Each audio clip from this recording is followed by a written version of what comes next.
As the leader of the Booner Pack, I lead from the front. All right, boys. Lock in. It's our core foundation, man. Grit. I'm fired up. I'm fired the fuck up, boys.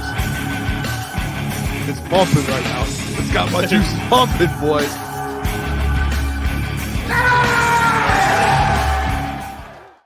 Welcome, everyone, to Crunch Time Sports with Jeff, Booner, Lukas, Gentry, and Caleb. We are live. It's Friday, October 18th. Big weekend. Lions, Vikings. And if you feel up to it, maybe watch some Michigan, Illinois. Michigan State. I don't know if you got Let's be fair to all teams. Michigan State, too. Come on, Jeff. They do. I know you're a Michigan fan. They play Rutgers? They play Iowa. There we go. Yeah. I know you're a Michigan fan and all. Why don't you give a little respect to Michigan State? I only like bringing up Michigan to fuck with you. That's what I am doing. So right. We don't really have any state fans on the show, so it's hard. If we did, I'd bring up state. Spenny, and he's probably the only one I really know, to be honest. Maybe the Doc. Doc's another one. Griffin. Yeah. Adam. Lucas is out today. Yeah, Adam's a closet. He is a Michigan State fan. He'll be wearing Michigan State gear. He'll be like, I'm not a State fan. Why are you wearing that gear? It's a comfortable shirt. Okay, buddy. Yeah, it's a comfortable shirt. I would never wear a comfortable shirt of a team that you know what I mean? Like, what are we doing? You like the team. Fair. I see Coach Lucas. No, Lucas is out today. He'll be back. Yep. Sunday we'll be live for pretty much the entire day.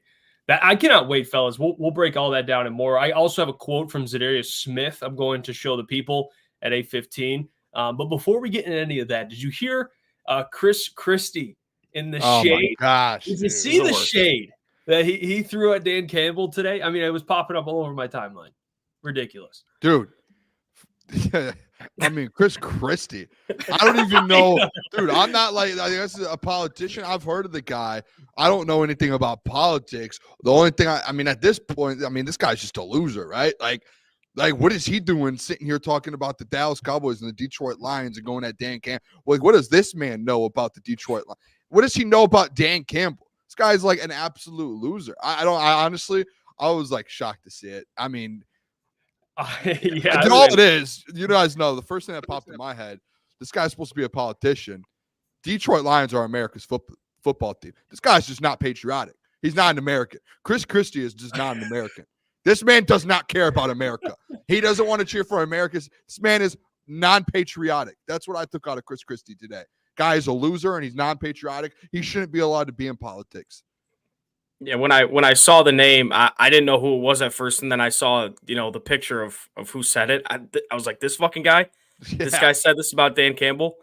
Ridiculous. Yeah, Booner, you're right. Like the Lions are America's team. And you're gonna say that about the best coach in the NFL? I think the guy's a Cowboys fan, to be honest. I think that's what it is. I think he's a Cowboys fan, so I think he was trying to stick up for them. But it's like, hey, Chris.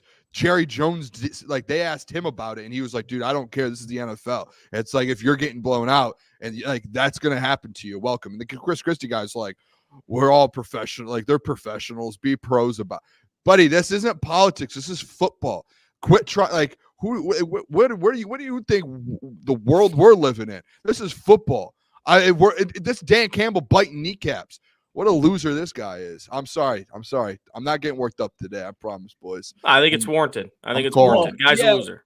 Yeah, the comments, and I don't listen, I don't really care. This isn't even about the politics. This is just about the human being, Christie. I mean, what he said was absolutely ridiculous. I see people talking about he's like butt buddies with Jerry. That's probably the case. But he took it a step further. He got a little personal with MCDC. He got a little personal, called out him as a human being. Should write a rap about this guy, diss track. I might do that myself. I've never done a diss track. Well, let's play the clip. So, if you didn't hear it, here's what Christie. He was on Mad Dog, his show out in New York, and I guess Christie, former governor of New Jersey, but he's a Mets fan, so we had him on to talk baseball. I guess he brought up the Cowboys, and this is what good old Christie had to say. Let's take a listen. I have a problem personally of Campbell rubbing it in with an eligible receiver situation in the second half when he's up by 4,000 points, which he did with his offensive lineman just to get back at the Cowboys from a year ago. Do you have a problem with that as a fan?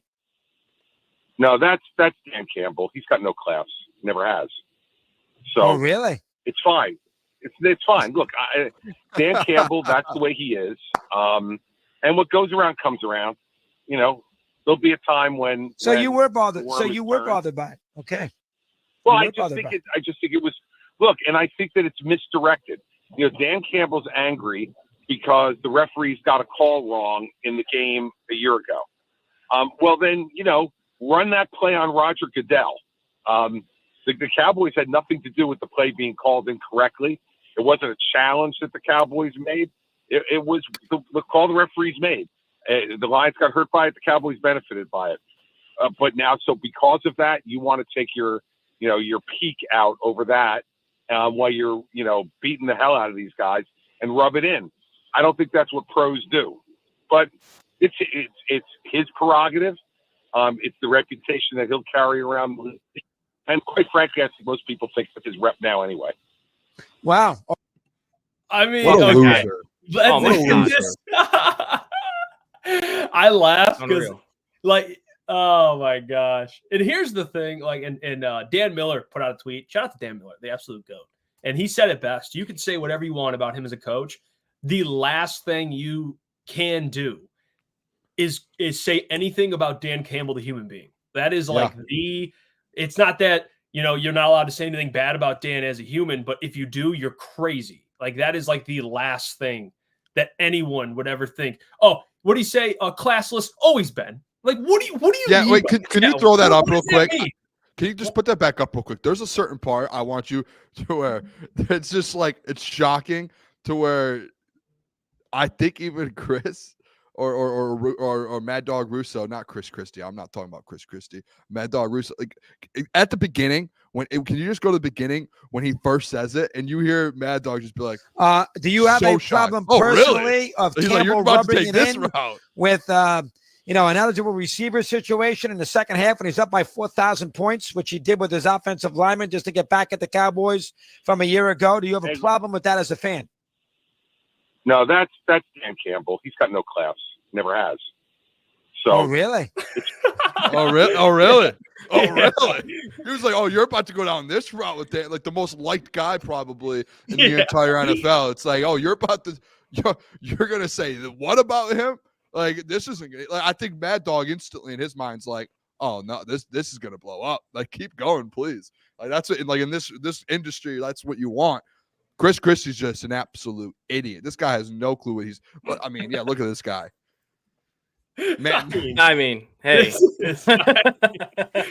If we want to talk about classless, I mean, my guy, what the hell are you? What is this? I mean, like, what are we doing? If we're going to go about classless, Chris Christie, I mean, if we're going after the human being, Chris Christie, what the hell is this? When are people too going to realize it's just not good to go at like Detroit fans and the Detroit Lions and like remember like the Ohio State guy. The Ohio State guy got cooked. He ended up putting out a peace treaty because he was like, I don't want to do it. Like, I'm done with this. Like, people just keep trying to come at. Like, Micah Parsons went at Detroit and it was like instantly he's probably like, I regretted that. Like, I'll never do that again. It's nuts. It's crazy. Yeah. Hey, look, this is friendly fire again. This is all I have to say to this guy. Shut up, Fatso. What the fuck are you talking about? Dan Campbell is classless. What are you talking about? When he said that comment, and Booner, you're right. When Mad Dogs was like, oh, really? Right after Chris Christie said those comments, like in his tone, it sounded like he was going to follow that up with, oh, I'm just kidding. I love Dan Campbell. No, he continued saying stupid things. Just shut up. Yeah, just you don't know what you're talking about. You don't know what you're talking about. You know what's ridiculous too? Like, and this is what I believe. Like, and by the way, what Chris Christie said, it sounds like old man yelling at the clouds. Like, oh, it's classless. And he's always been classless. Like, okay, I would love the evidence to support that. But when you say something like that, if you have a problem with it, stop it. That's what I truly believe. If being a Lions fan, you guys know how it is, man. You're facing teams, at least throughout our lifetime and many other people's lifetime. Lions are getting blown out. Do we ever sit there and cry about it? It's like if you have a problem with what the team's doing offensively and you're getting torched, stop it. Like that's what I would suggest. It's like the NBA when someone takes a late Like there's unwritten rules, like taking a late game 3-pointer. But you can also argue, stop it. You know what I mean? Like what if you have a problem with it, if a team's doing something up 30, 40 in the NBA or in the NFL, you're up a ton of touchdowns. Stop it. You know, it's not that. It's very easy. You just couldn't stop it. The Lions put up a 50-burger. So Christie, I had a problem with the human being comment he made. Like classless guy. Like, come on, dude. You're an idiot. Oh, dude, it makes it just worse. Like, dude, like at the end of the day, and I hate people like this. Like when you lose like that, and you just go out there and then you're gonna throw stuff like that around. It's like the only you have never probably had an interaction with Dan Campbell at the end of the day. You're probably just saying that because of the plays that were called. And it's like you're only saying it because you lost. Like if we were trying to win and those plays were getting caught, like dude, you're just a like literally when I say loser, 1, you are a loser, and 2, literally you're a loser because you lost the game and you're just mad about it, like a sore loser. That's literally it's such a bad look. I bet you Mad Dog instantly was just like, oh no, like don't like come on, man, like you just sound like a loser right now because your team lost. Like that's all you're mad about. It's unbelievable. Like last year when the Ravens dominated the Lions, no one was like, it was like respect. It was like, oh, let's take this loss and move on, fellas, because that was a tough one. Like, you know, you're not saying anything else. Same thing with the 49ers game. It was like, we're not going to go at the 49ers. Like, they're in the Super Bowl now. Like, move on. Christie is just a bad loser. You know what that is? He's a politician. All these politicians, when they win, they lose. When they win, they gloat. When they lose, they're sore losers. They don't know how to handle it. That's all this is. It's crazy. Hey, I got a DM today, or it was the other day, and I want to apologize. Shout out Steve Lehman. Here he goes, and he's in the chat too. Mad Dog, don't give a rip. This is interesting. He's right about that. But Steve Lehman was nice enough not only to post our Romans graphic that he made of Maxx Crosby on his Instagram. So Steve Lehman, you're the fucking man, dude, for that. Number 1, but number 2, he put it on his story. It's big. This is big. Things are happening. Correct me if I'm wrong. Who is that? Things are happening. Who is that? Uh-oh. Who is that? Who is that? Hey, who is that? Is that? It says the little check mark, right? Like that. That's Maxx. That right there. That's Maxx. Hey, Steve Lehman, boots on the ground. I mean, big shout out Steve Lehman for sending this. He didn't have to do that at all. Maxx Crosby peeping at least he saw Roman's graphic, number 1. But number 2, he knows. He knows it. Hey, he's just seeing it. At least it's in his psyche. At least he saw the edit. He's like, damn, I want to wear that black uniform. Not that the Raiders, they're already wearing black, but that one looks sweet. The blue. The blue. I mean, come on, what are we doing here? Maxx. Booner, you got the glasses. What's his middle name? Maxx Robert Crosby. It's a hell of the man grew up in. He was born in Lapeer, Michigan. I'll tell you what, boys. I'm about 10 minutes from Lapeer, Michigan, from where Maxx Crosby grew up and was born. The hospital or whatever he was born. I bet you I could run there in less than a couple hours. I could drive there in 10 minutes. Maxx, if you're listening, crunch time alone, guys. I feel like we have done our part over the last 48 hours of trying to get this Maxx Crosby stuff off the ground. There's the video of him that I just happened to come across of him talking about wherever I'm at. He finally broke and said, "Hey, wherever I'm at." He's always been, I'm tatted up with the Raiders. I have the Raiders tattoo on me. I'm a Raider for life. And then all of a sudden, just like any human in this world, when you're playing football at a high level and you're one of the greatest to play the game at your position, you're like, what am I doing in this place right now? Like, what am I going to do? Sit here, put these numbers up, and have no wins my whole career? Like, do I want to be Charles Barkley my whole career? See what Charles Barkley gets? He gets a lot of backlash. Or do I want to go to my hometown team, request a trade, go over there and say, you know what? I want to go win some football games, guys. And then today, on top of that, TJ Lang, and I don't know, I was out on my lunch break. Are we allowed to play Odyssey stuff? Are we allowed to do that? How does that work? Will we get taken down? Because I think this is a good clip to play for the people. TJ Lang, Eastern Michigan grad. Maxx Crosby, Eastern Michigan grad. Might have said he has been in contact with Maxx Crosby and recruiting Maxx Crosby.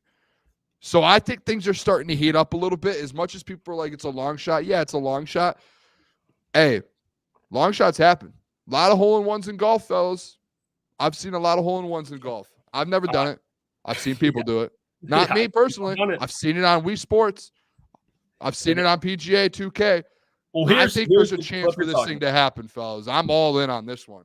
Here's the clip of TJ Lang here. On this is Plenty and Rico on 97.1. Do you have Max's number in your phone? I do. Yeah. Call him right now. Call him. It's noon in Vegas. He's got nothing going on at noon in Vegas. Call him right now. Hold on. Can you tamper?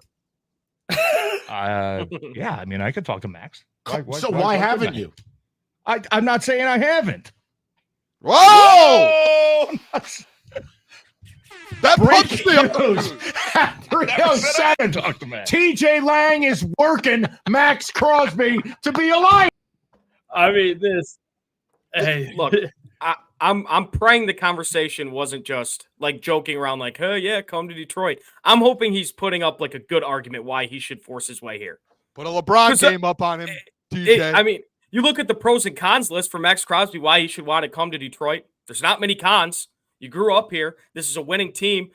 Dan Campbell is the perfect coach for you.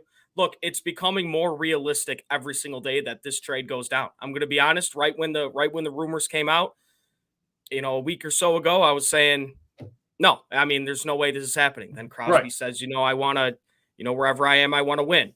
Then the TJ Lang stuff, and then he looks at Crunch Time's graphic or our graphic. Like it's becoming a realistic thing that this thing might happen, and it's fucking awesome. It's awesome. He needs to be a Lion. Maxx Crosby needs to be a Lion. He needs to be a Lion. What speaks volumes, I'll say this. What speaks volumes is over the last 48 hours, the video of his video of him in the locker room has gone viral. You have this TJ Lang thing going viral, and then you have all of these photoshops and everything, which obviously he has seen. And on top of all of that, Maxx Crosby I don't think has missed a football game up to last week. Like I think he's played in almost every game he could have been a part of in the NFL in his career so far, and up until a couple weeks ago. And already, like, he's been out all week at practice. And I don't know, like, you start to think about situations like, is he really hurt? Like, you saw the Devontae Adams thing where Devontae was in Vegas, and he was like, oh, yeah, I have a hamstring. And for weeks, I'm not playing. And then all of a sudden, he gets to New York, and he's like, oh, I'm good. I'm playing Sunday. And you're like, okay, there's something fishy going on for sure there. Like, and then Maxx, like all week this week, he's just not limited, or he's not at practice or not practicing. And you're like, all right, what's going on with this? You just put everything together over the last 48 hours. A guy like Maxx Crosby, who's consistently always doing his podcast, always online, always talking to the media. Why have you not heard from him in the last 48 hours as this stuff is all developing? Him coming back out and being like, hey, I'm a Raider for life. I'm still here.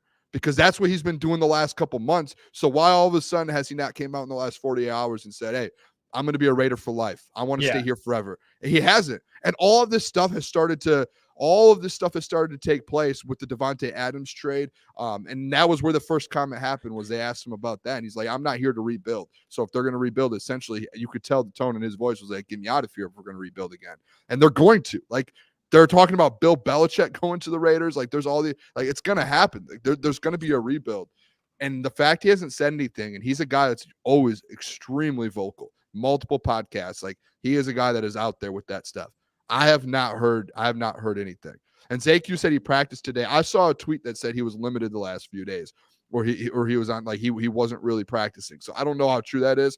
I can go look real quick while one of you guys talk. I mean, I'll say this: at least on Sunday, just Sunday, I'm rooting for them Rams. I hope the Rams deliver an ass whooping to the Raiders, and I think they could win that game. They still have a chance, even if Crosby plays. They have a better chance, obviously, if he doesn't. But you better hope the Rams beat them.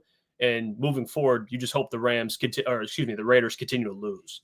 That's like your best way moving forward. I love the point you made, Booner, because I know people are like, well, it's not happening. It's easy to dismiss the idea because it just sounds so far away and it doesn't seem like realistic. But here's what we have to do. I've seen crazier things happen, right? Things happen in the NFL and sports you just don't expect. Now, you try to get ahead of those things like we do, talking sports, but you brought up a great point, Booner. Why hasn't Crosby came out and assured this fan base that he's here to stay? Yep. That he has every right to do that. He could have easily called one of the reporters over and said, hey, come over here. Like, I'm going to give you an exclusive. I want to reassure Raiders fans that I'm staying here. That happens, or apologize. Say, you know what my comments were yesterday, a little out of line. I was frustrated. I want to make sure people know that I'm still a Raider and I want to win here. He didn't do that. Like, you know what I mean? Like, even if he was there and he didn't practice, he's still around, so it is kind of weird how all that kind of transpired. It's interesting. Again, is it far-fetched? I don't think it's as far-fetched as people think it is. I don't. Now, this is from Max's perspective. Now, when you go to the Lions, it's like, will Brad actually do it? I don't know. And we're about to find out because there's other players, and we'll get to it in a couple minutes here, that have came out and spoke about being okay with being traded to the Lions, which I honestly, it's kind of crazy. I mean, this player that we're gonna talk about in a second is on another roster. It was like, yeah, I'll go play for the Lions. Like, pretty open about it. Like, doesn't not give a damn whatsoever. Did you find it, Booner? Because I'm going to show this graphic of that said player before we.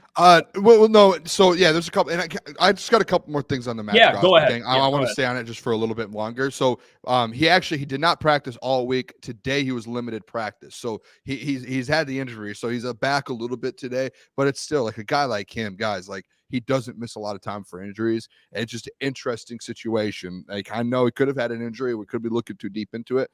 Another thing that I heard on the show there with TJ Lang and Valenti and all of them, they had a pretty in-depth conversation about it, just to see if it was actually possible, guys. And Valenti, he does a show with Boomer Esiason, and he said he brought up to him, like, hey, what would it take essentially for the Maxx Crosby deal to get done? Because I guess Valenti went on air. I don't know if people listen to him. He went on air, and I guess he said he would give up 3 first-round picks for Maxx Crosby to have him over the next 3 years, and go have an opportunity for the next 3 seasons for a Super Bowl. And he brought that up to Boomer, and Boomer said, you're not even going to need to give up that much, like not even close to that much. And then he started bringing up, like, what about like a first and a second? So if you start to get down to that, to where they start getting desperate, guys, I think over the off season, guys, who was it that made the comment on the McAfee show? Was that Schefter that made the comment that over the off season, some teams have reached out about Maxx Crosby, and then the number for him was insane, like multiple first and this and that. And it said it wasn't really possible. You got to think about things changed in the NFL overnight. All of a sudden, Antonio Pierce, AP is not that whole thing's not working out. Devontae Adams is gone. You're losing. You don't know who's your quarterback. Like, that whole building is in turmoil over the last few months now. And things have changed since the beginning of summer, when I'm sure that deal was asked, when they thought they were about to turn things around with AP and those guys. So I think now it's more so of a little bit of desperation that you lost Devontae Adams. Now you might, need you get a new coach, a new culture, new everything. If they're like, hey, let's blow this thing up, you can easily just be like, hey, we'll give you a first and a second. I would be in for a first and a second if you get Maxx Crosby and Hutch for the next 3 years together. I would be very happy with that. I'm not. I don't think that's that crazy. No, I don't either. I know. Go on, yeah, me too. Like 2 firsts, I'd be willing to give up. But if you're Maxx Crosby, there's no way you're willing to keep playing for Las Vegas, because you're giving your all to this franchise, and they're really not giving you anything in return. They just traded a guy they just traded your second best player in Devontae Adams, arguably your first. They're not looking to win this year. They really don't even have a quarterback. Whether it's the Lions or any other team, I don't think Maxx Crosby will be a Raider by week 1 next year. If a deal gets done at the deadline this year or the offseason, I just don't see a reason why Maxx Crosby doesn't ask out. He's giving his all to this franchise, and like I said, they're really giving him nothing in return. A player of that caliber shouldn't be on a rebuilding team. There's just no reason for that. He shouldn't have to waste his career away in Las Vegas. Look at Matthew Stafford. Look at that trade. I mean, when we traded him away, if he stayed here, he was essentially wasting his career away here, and we let him go and win a Super Bowl. And if Maxx Crosby comes here, if Las Vegas lets Maxx Crosby come here, he's going to win a Super Bowl here. So yeah, he can't waste his whole career away in Las Vegas. He's got to ask out or do something. It's too, Caleb, like, to that point, guys, like, it's not even that this man is like going into one rebuild where it's like you don't want to be in a rebuild at that point of your career. He's going into like his 4th rebuild in Las Vegas. Like, this is like his whole career has been rebuilds there, like all like consistently. And if I'm him, I'm like, man, like I think the first couple of years maybe they made the playoffs once with Derek Carr, if that. Like, but like you're essentially he's been in a bad organization his whole career. I'm sure he's a guy that's like, if I have an opportunity to tell them, hey, Mark Davis, I want out, man. I want to go to Detroit. I want to go to my hometown team. I don't want to be here anymore. I don't know if they're going to hold him, but I would think that they would be like try and do right by him for what he's done for the organization. He's going to be an all-time great Las Vegas Raider for the rest of his career, whether he leaves there or not. So I mean, at this point, he might as well. TJ Lang needs to make the phone call. Like the thing is, TJ Lang, quite frankly, could literally probably call Maxx Crosby and say, "Hey, hold on, put him on hold, do the merge call thing." Call Brad Holmes. Hey, Brad, hold on. Merge, and then you're done. And you just go, all right, there we go. Isn't that tampering, though? I don't care. I want a Super Bowl. Okay, you know what? You get caught tampering. Right. What, you give up a third-round pick for tampering? It's just like you traded for him anyways. There you go. Go ahead and tamper, Brad. Okay. Just won a national championship with Michigan. You know, hey, go blue, baby. I don't care what they say we cheated. I don't care. Won a national championship. I got to smoke a cigar and drink champagne. You didn't if you're not a Michigan fan. Think about it. Well, the thing that's interesting, and you brought it up, the Raiders asking for everything, a bunch of assets for Maxx Crosby. He's still going to be expensive, but if he asks out, the leverage does kind of change. Like you can't just be like, we want 5 first-round picks, and Maxx is like, well, I want out, and then like no one offers you that, and you're like, oh. And you have a disgruntled player. Like you can't play hardball when a guy is kind of forcing his way out. So it's up to Maxx to do this. Yeah. So something to pay attention to. That's what they did to Devontae, though, is they were like trying to play hardball with that Devontae deal. And then finally they just gave up. They were like, all right, we're just going to do this. Yeah. And Devontae, Maxx is a little. I wonder what the difference would be. What did they trade Devontae away for? Like a third or something. Yeah, a third. Yeah, they're gonna have. I think the minimum will probably be 2 first-round picks for Maxx. Like that, I think that'd probably be like the minimum in my eyes. Could be wrong. But another player, seemingly Detroit is like the destination. Okay, it is. Players want to play here, especially guys that have played in the division, like Za'Darius Smith. And look at this. Let me get the lower third out the way so you guys can see it. Okay, here is what Za'Darius Smith said. And he talked to a local media, brownzone.com, and he said they asked him about the Lions, which is kind of crazy. They just were like, yeah, the Lions, what if they traded for you? And his response was, but if I was to go to Detroit, I would like it because I get to play Green Bay twice a year and the Vikings twice a year. So, yeah, that'll be big. This is big time as well because he played for the Packers. He played for the Vikings. Some familiarity there. And if that is to me like the plan B, like if you cannot land Maxx Crosby, you go get Za'Darius Smith. Yep. That is like the most realistic option. Like if there was odds, he would be the favorite, undoubtedly. And then there'd be Maxx at like plus, maybe the line's moving a little bit for Maxx, but it's still like plus 500 or whatever it is, 600. But Za'Darius is realistic, and I do think he would help. He would at least, you bring a vet into this defensive line room. You have DJ Reader already, but on the edge, you have Josh Pascal, who's pretty young. You have Isaac Ukwu, young. Houston, young. Like they do need, it would be nice to have a guy like Za'Darius who, he's played a lot of games. He's played in big games. Even though Browns fans, I see some Browns fans that were commenting like, oh, he's washed, get him out of here. I mean, who would have the motivation right now to play for the Browns? I mean, seriously. I don't think anyone on that team wants to even play. Mark Cooper was like, get me the hell out of here. And I think destination can change a player's mindset. And I think if he's in Detroit competing for a Super Bowl, you're going to get the best out. You're going to get the best out of Za'Darius Smith. Maybe not prime, like, first 3 years in the league, Za'Darius Smith, or when he was with the Packers, but you'll get a very, very good Za'Darius Smith. I feel like Za'Darius too, his whole career, like he's been a great player, a great teammate. Like, he's just been a good, like a good fit. I feel like in Detroit, I think that's one thing. Like Dan mentioned earlier this week when they were talking about how Brad Holmes goes about all of this, and he's like, the reason it might take a little longer than we would think, like you would like want a deal done Tuesday. A lot of people would, but the reason it takes maybe a week or two longer is like Brad's just going in there he wants to do all of his homework on guys. Brad said it multiple times throughout his career in Detroit was like, even if in trades, he was like, I'm doing my homework and talking to former players, former coaches, family members. Like, I'm talking to everyone to make sure that we're bringing a guy in that fits into our culture. And I know guys, like we talked about, like, we don't want guys to come in here and like, if a guy does, like, the culture's built up already, but Brad still is going to make sure the guy's right. And I think Za'Darius Smith is like, I think he'd be a perfect fit. Like, unless you get a Maxx Crosby, I think then, or Trey Hendrickson. Like, I think say Maxx Crosby, Trey Hendrickson.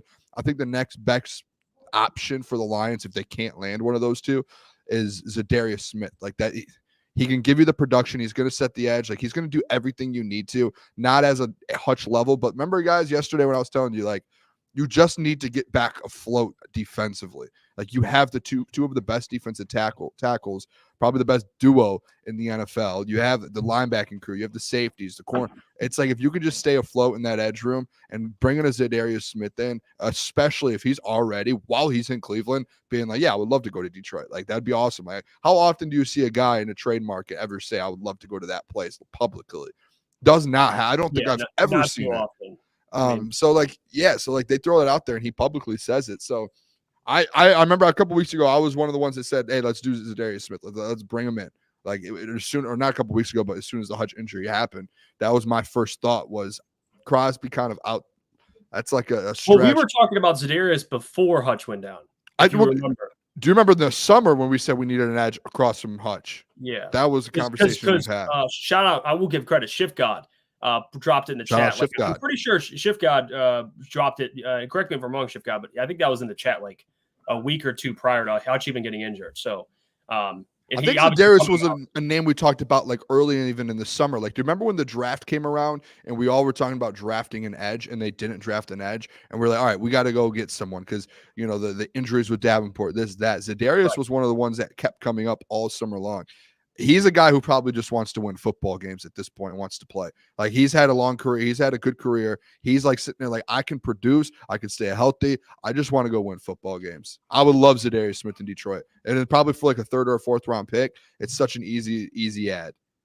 Yeah, when it comes to realism, I think Za'Darius Smith is the most realistic. And because you don't have to pay Za'Darius Smith next year, because I think he's a free agent after this year, if I'm not wrong. Yeah, let me check. I'll check for you. I think there is an out.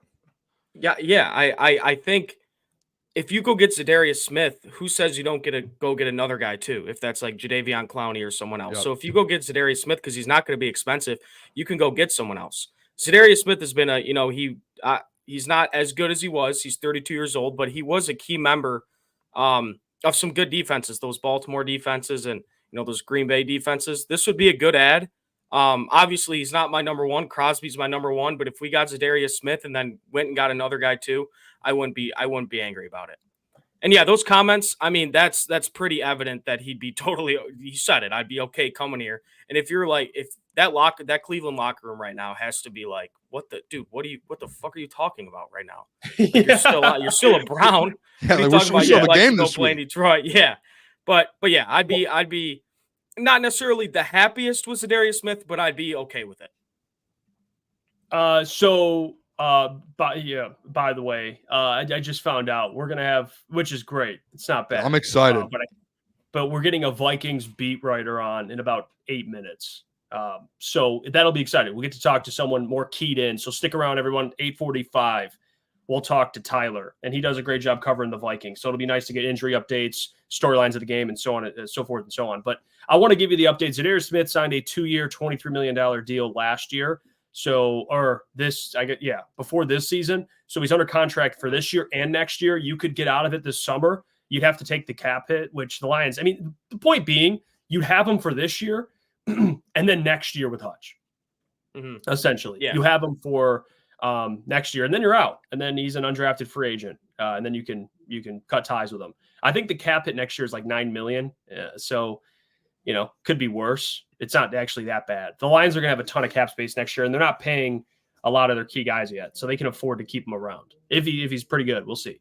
And I think he will be for the Lions, especially next year when he has Hutch too. I think you'll get a way better Za'Darius Smith than you'll have. I mean, he's decent right now with Myles Garrett. Like, he's going to be a fine piece to have with Hutch. I just do. And he won't be expensive either. So I do think like Za'Darius is a consistent player too. Like you know what you're going to get out of him. Excuse me, did I say undrafted? Unrestricted. I'm sorry. Yeah, you know exactly what you're going to get out of Za'Darius Smith too, especially for this stretch of football. Like he's a guy that's going to help you produce. And I just think again, guys, that's all I think it is. Caleb, I'm with you.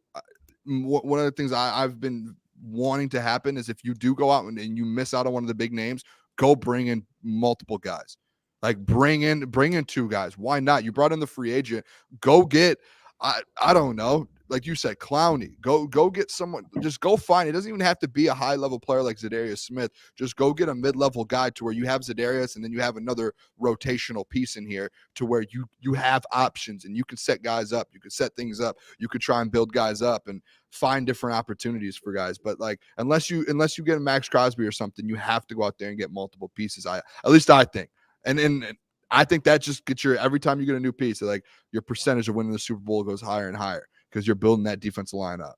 It's such a bad situation to be in, though, guys. I hate it because now you have to give up picks because of an injury. Like that's why I think it is important to like know like how Brad has saved picks. Like last deadline, I know everyone wanted to get rid of picks. Just Brad being able to stay like in his spot, being like, hey. Like, guys, trust me with this. Like, we don't need to just throw picks around right now. And then now, you get in a situation a year later to where it's like, okay, now you still have picks to be able to use because you haven't used them in the past or traded for them in the past. Like, you've been the Carlton Davis trade. He cooked on that, guys. Yeah, and he gave away a third. So, I think it shows he's willing to do it. Like he is willing. He is. And Tom B, let's be honest, Za'Darius Smith has Brad Holmes-Whitner all over him. Not a splash move, but he's a sound bargain player. And I see this one, 40 phenom. What happened with Reddick? Booner was on his nuts the other night. That's a little aggressive. I think we were all pretty. Hey, that's kind of a wild statement. We were talking about Hassan Reddick, and the thing about Hassan is, and you brought this up, Boone, too, the culture fit. You're not sure of it. And I think we all agree with that. So I just think Brad, even though Brad, I think Brad was doing his job when he checked in on Hassan Reddick. He was just checking in. Hey, what would it cost? What's he think? That's all he's doing. I don't think like a deal with Hassan Reddick's going to go down like next week. Like I don't know if he fits what they are looking for culture wise, but I could be wrong. Maybe he chooses to play on with no contract. It is tough. We did go trade for DPJ last year. That man hasn't done anything. That was a pick we probably could use right now for Za'Darius Smith. Now it's like well, that was a 6th round. Yeah, maybe you get Za'Darius for a 5th or 6th round. Who knows? Oh yeah. If they're desperate, you could sit there and throw one to the Browns, and they're like, "Yeah, we'll take them." Yeah, that's true. The Reddick thing, too, guys. Like, okay, like you guys want to have this conversation?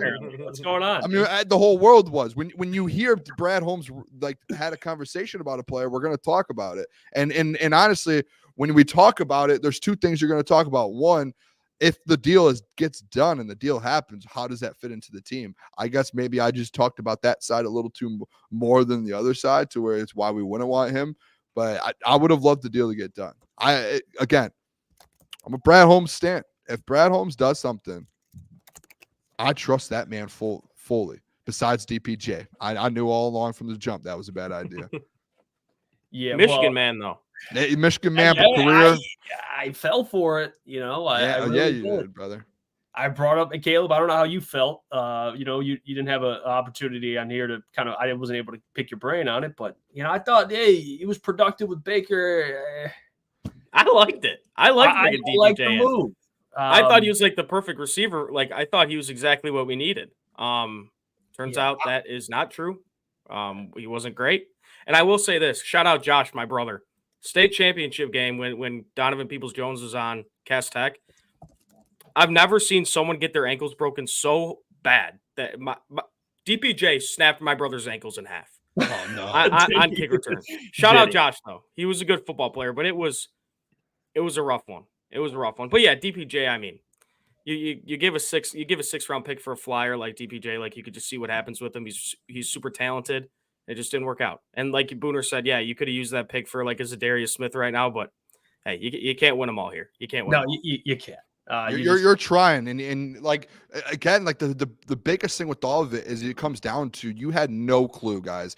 that the Aiden Hutchinson thing was going to come up ever. And that's why it's like, again, Brad just stashing picks and not being just what's the word that I'm looking for here? Just throwing picks around and just what do we have? Bro just flamed his brother out of nowhere. That is tough, Caleb. Yeah, if he's watching, he might be. Josh, if you're watching, you're a decent football player. I mean, it's DPJ Decent, though. I mean, that's he was the best player in Michigan at the time. Yeah, he was good. But it was bad. It was bad. But well, Abby, I want to please welcome in our guest because I DM'd him on Twitter. He hit me back right away. So appreciate him for that. And we do this. We try to do this every single week whoever the Lions are playing. We always try to reach out to local beat writers, and luckily Tyler hit me back, and he was like more than welcome to join the show. So I appreciate him for that. For those that are watching, we have over 400 people in here live. Subscribe if you haven't already. I appreciate you for tuning in. But please welcome to the show, covers the Vikings and the NFL draft for A to Z Sports and many other outlets. Let me get him on here, Mr. Tyler. And Tyler, I'm going to pronounce this. Is it Forness? Spot on, man. Spot on. Well done. Jeff. All right. We're good. We're good. Welcome to the show, Tyler. Appreciate you, man. Hey, thanks for having me on, gentlemen. It's an exciting time for both of these squads right now. Oh yeah. Yes, it is. And I like I said before, we'd love to have local beat writers on just to kind of get your opinion on this, because we talk a lot of Lions. We have kind of I don't want to say just one perspective, but you know how it is. Absolutely. We talk a lot of Lions. Yeah. I want to ask you this week, and I'll just start off with kind of some of the injuries, because I see Aaron Jones. He's dealing with something. At first, I thought it was a hip, then it turned kind of a hamstring. Can you just kind of give an injury update for at least for Lions fans and maybe even some Vikings fans listening and watching, but guys that are expected to play and some guys that might not play this weekend? So the biggest one that's not going to play is linebacker Blake Cashman. And Cashman, Vikings signed him this offseason, 3-year deal worth slightly over $22 million. And he's been a godsend for this franchise on the second level, being able to do a lot of those coverage things that the Vikings just weren't able to do last year. And he complements Ivan Pace Jr. really well. So having him out is going to be a big loss. How big of a loss? I'm not really sure. This Lions team is very weird in the fact that they are more efficient, like twice as efficient running the ball than they are passing the ball when you look at EPA per play in neutral situations. So having Ivan Pace Jr. in there is going to be really nice because he's really good at stopping the run, because he's 5'10", 230, and he can just dip under defensive linemen or offensive linemen to be able to get into the backfield and make plays. So that'll be interesting to kind of keep an eye on. But if you have like a lot of inbreakers, which the Lions do, and you can maybe exploit some of that, I think that's an area where the Lions could maybe take advantage. But as you said, Aaron Jones, so the hip injury, like where the hip and the leg connect, they're like the hamstrings right there. So initially they thought it was a hip, but it's that it is the hamstring where it connects. So he's questionable. It sounds like he's going to play. Rap sheet said it feels like he's going to play. The vibes are he's going to be there, and it'll be a big addition for the Vikings. They are significantly more explosive and more efficient with Aaron Jones in the game than without him, and that even includes the passing game where he hasn't been involved that much. So when you look at all those factors, that's good. There's also an outside chance that TJ Hawkinson plays. He did practice all week. And if he plays, it's going to be because they believe he's ready. And I'm not expecting it. I'm expecting it against the Rams on Thursday. But if he plays, it's going to be a huge addition because the middle of the field hasn't been attacked nearly as much. They don't trust the other tight ends on this roster to run the wide choice package that Hawkinson is just so lethal with. So that's going to be one to monitor. Saturday is going to be key, 3 p.m. He needs to be activated by 3 in order to play. So if they want to make it happen, that's when we'll find out. But those are the 3 really big ones. Caleb Evans, he's the fourth corner. He's played 3 defensive snaps. He's also a punt gunner. He's out with a hip injury. Not really a big loss. Pat Jones, the second, who's become a really good rotational edge rusher for this team. He's questionable as well. I'd expect him to play. And if he doesn't, well, you have Dallas Turner, who's ready to get some more snaps. So it's mainly Jones and Hawkinson that you got to worry about, and Cashman being out, it's a big deal. Hey, Tyler, I think one of the big things too, like with this game, and like national media is taking it over and it's going, is this Brian Flores versus Ben Johnson narrative that's going on. And I think I'm excited to see it. You know, obviously the 5-0 versus 4-1, but the inside narrative is that matchup there with the Lions offense and the Brian Flores defense. I guess I just want to get your thoughts on that, because we were talking yesterday on the show a little bit about kind of the rankings, and obviously the Vikings rush defense has been elite this year so far. I think second in the NFL. And obviously the Lions with Ben Johnson, with Jahmyr Gibbs and that D-Mont duo there. I'm interested to see how that works out, and if that's something that the Lions are able to take not advantage of, because you guys are so good at it, but maybe, hey, like, let's kind of take away something they're good at. What are your thoughts on this whole matchup here, and then like the running back duo to that rush defense and all of this storyline going into this game when it comes to that? So I think you need to completely wipe last year out of your memories. Last year, the Vikings defense kind of got solved right before the Bengals game, which was 1 week before the first Vikings-Lions game. And then the second one was 2 weeks after that. That defense got found out. And the last 4 weeks of the year, they allowed an average of 30 points per game. This is a different scheme. This is what Brian Flores wanted to do last year. He didn't have the dudes for it. Now he has the dudes. So they were running a lot of Bengal Hawk, where depending on where the center slides, you're going to drop two guys. And a lot of times you're dropping defensive tackles into coverage. And people were able to exploit that out in the flats because those guys just can't run out and be able to protect out there. Now they're dropping guys like Andrew Van Ginkel and Dallas Turner, and it's significantly easier for them to be able to go make those plays. So it's going to be different. They still run a lot of the same base coverages. They're running more cover 2 this year, not just Tampa 2, because Tampa 2, they ran a ton last year, and we saw like Ben Johnson, Zach Taylor just dagger them to absolute oblivion. But they're still running a lot of those coverages, but they're running a lot more varied stuff.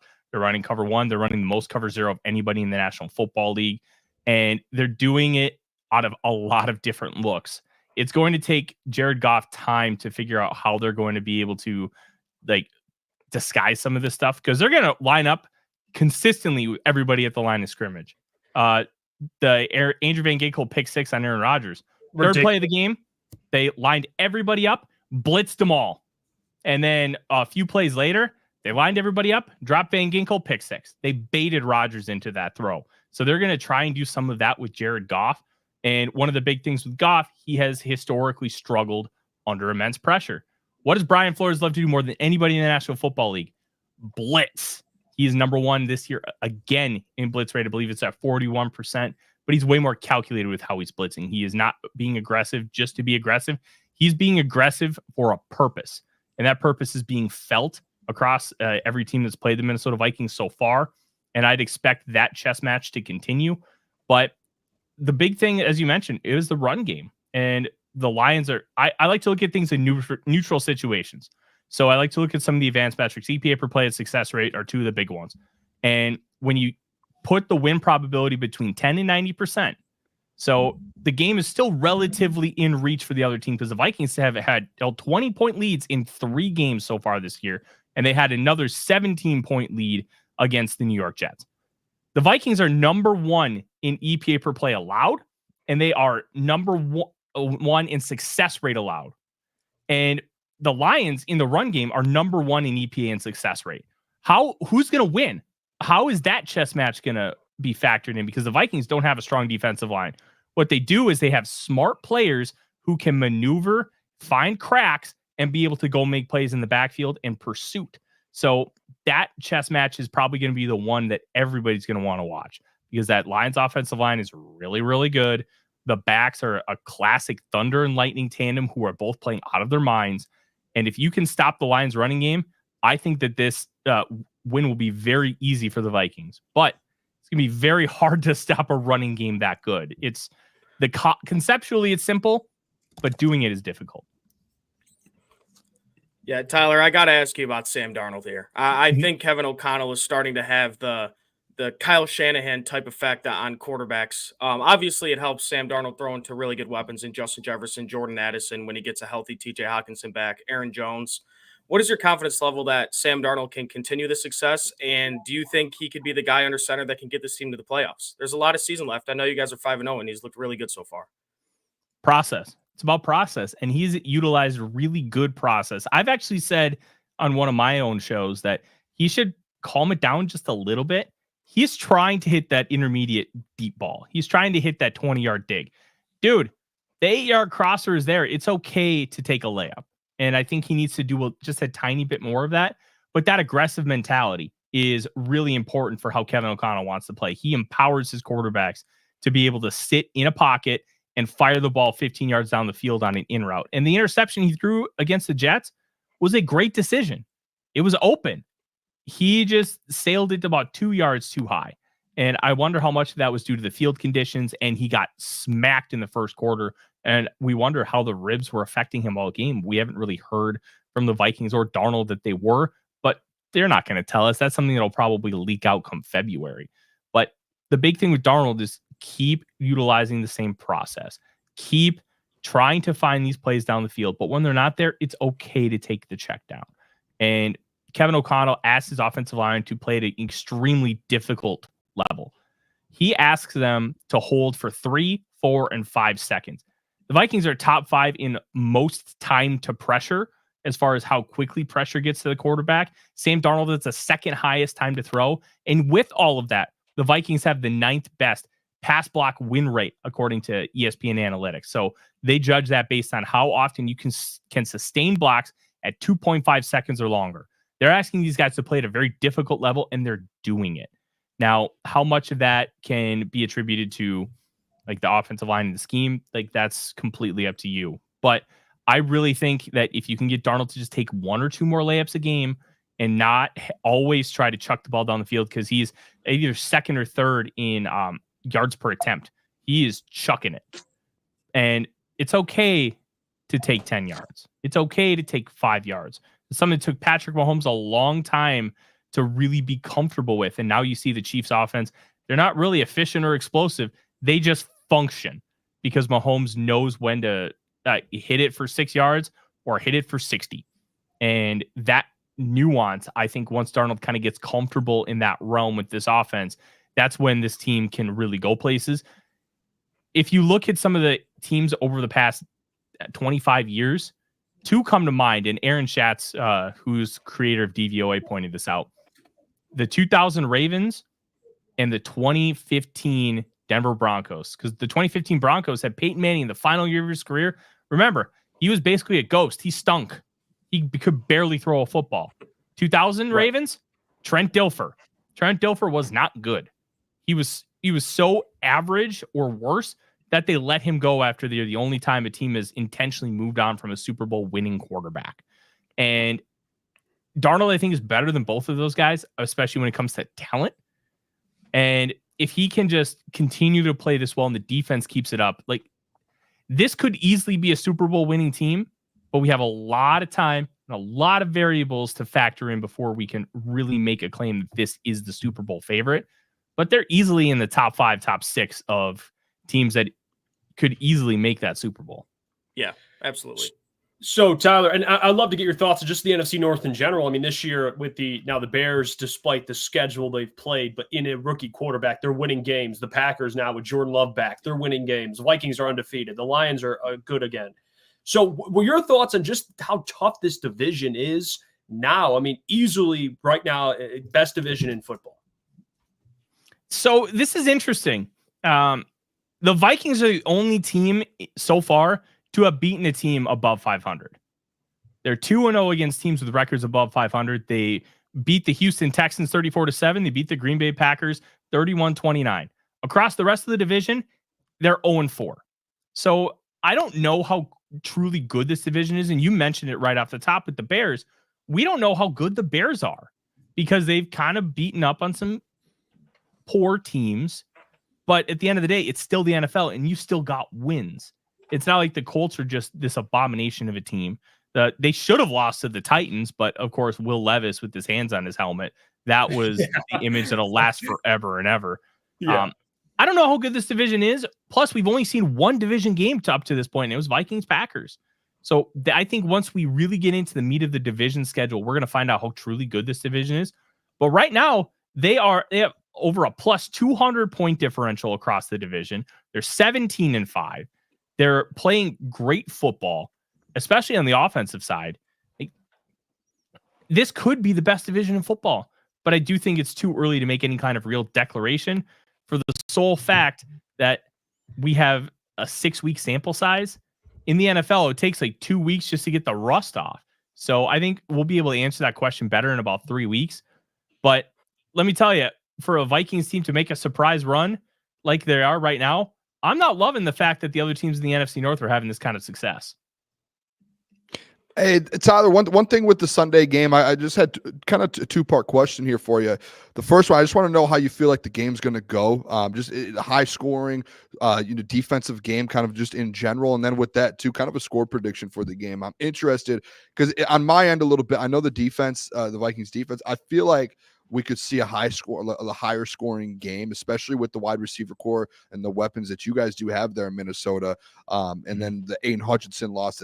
It just, at least over here, it feels like the defense potentially coming off that Dallas game might be a little bit obviously down without the best defensive player on the field. So it's like, all right, this like the Lions offense is going to have to be able to score a lot of points to win this game.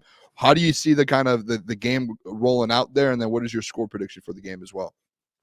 So let me ask you this, and like as a general whole, how in the world are the Lions going to get pass rush on the edge without both Aiden Hutchinson and Marcus Davenport?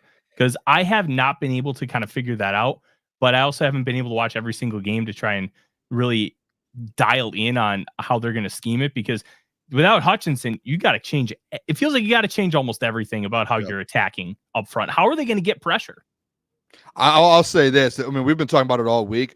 Down the stretch last year, they did have Aiden Hutchinson, but one thing AG did really well was find ways to get to the quarterback. Brian Branch, Anzo, Rodrigo, a lot of the linebackers. That's what we've been coming up with. Hey, this is something, Tyler, we've been trying to figure out over We've here. never seen it, Tyler. We've never seen this team without Aiden Hutchinson. It's new. Yeah, it's new territory for us. The only thing we can kind of come up with, especially this week without making a trade and going and getting someone new, is there are lots of blitzes, trying to bring guys – just put as much pressure on Sam Darnold outside of the defensive line as you can. That's what AG did last year down the second half of the year. So that's the only thing we can come up with. It's going to be interesting. That's why I think it's going to be a high-scoring game. I don't think it'll be a high-scoring game because I don't think you're going to be able to put up that many points on this defense. Only the Green Bay Packers have put up more than 20 points, and almost all of those points were either garbage time or, hey, we're going to gift you a touchdown because our backup punt returner can't see the ball in the sun. Like, the only reason the Packers were in that game was because of that. And in the third quarter, the Vikings shut them out. So it was almost all garbage time when you talked about the fourth quarter and putting up those points. Like, Jordan Love threw for like 390 yards. 90 of them came on the final drive when they were down 9 points with 1:50 to go. And his efficiency metrics were atrocious. He did not have a good football game despite some of the gaudy volumetric stats. The Vikings have shut out much better offenses, much better quarterbacks this year, and play callers who are very creative. Matt LaFleur, Kyle Shanahan, like Bobby Slowick's not on the level of Ben Johnson, but I don't know if you can argue Ben Johnson to truly be better than either one of them on any kind of unanimous plane. Like maybe the same level, but the Vikings destroyed both of them. And Brian Flores has the number of the Kyle Shanahan-esque style offense, which Ben Johnson is kind of like adjacent to.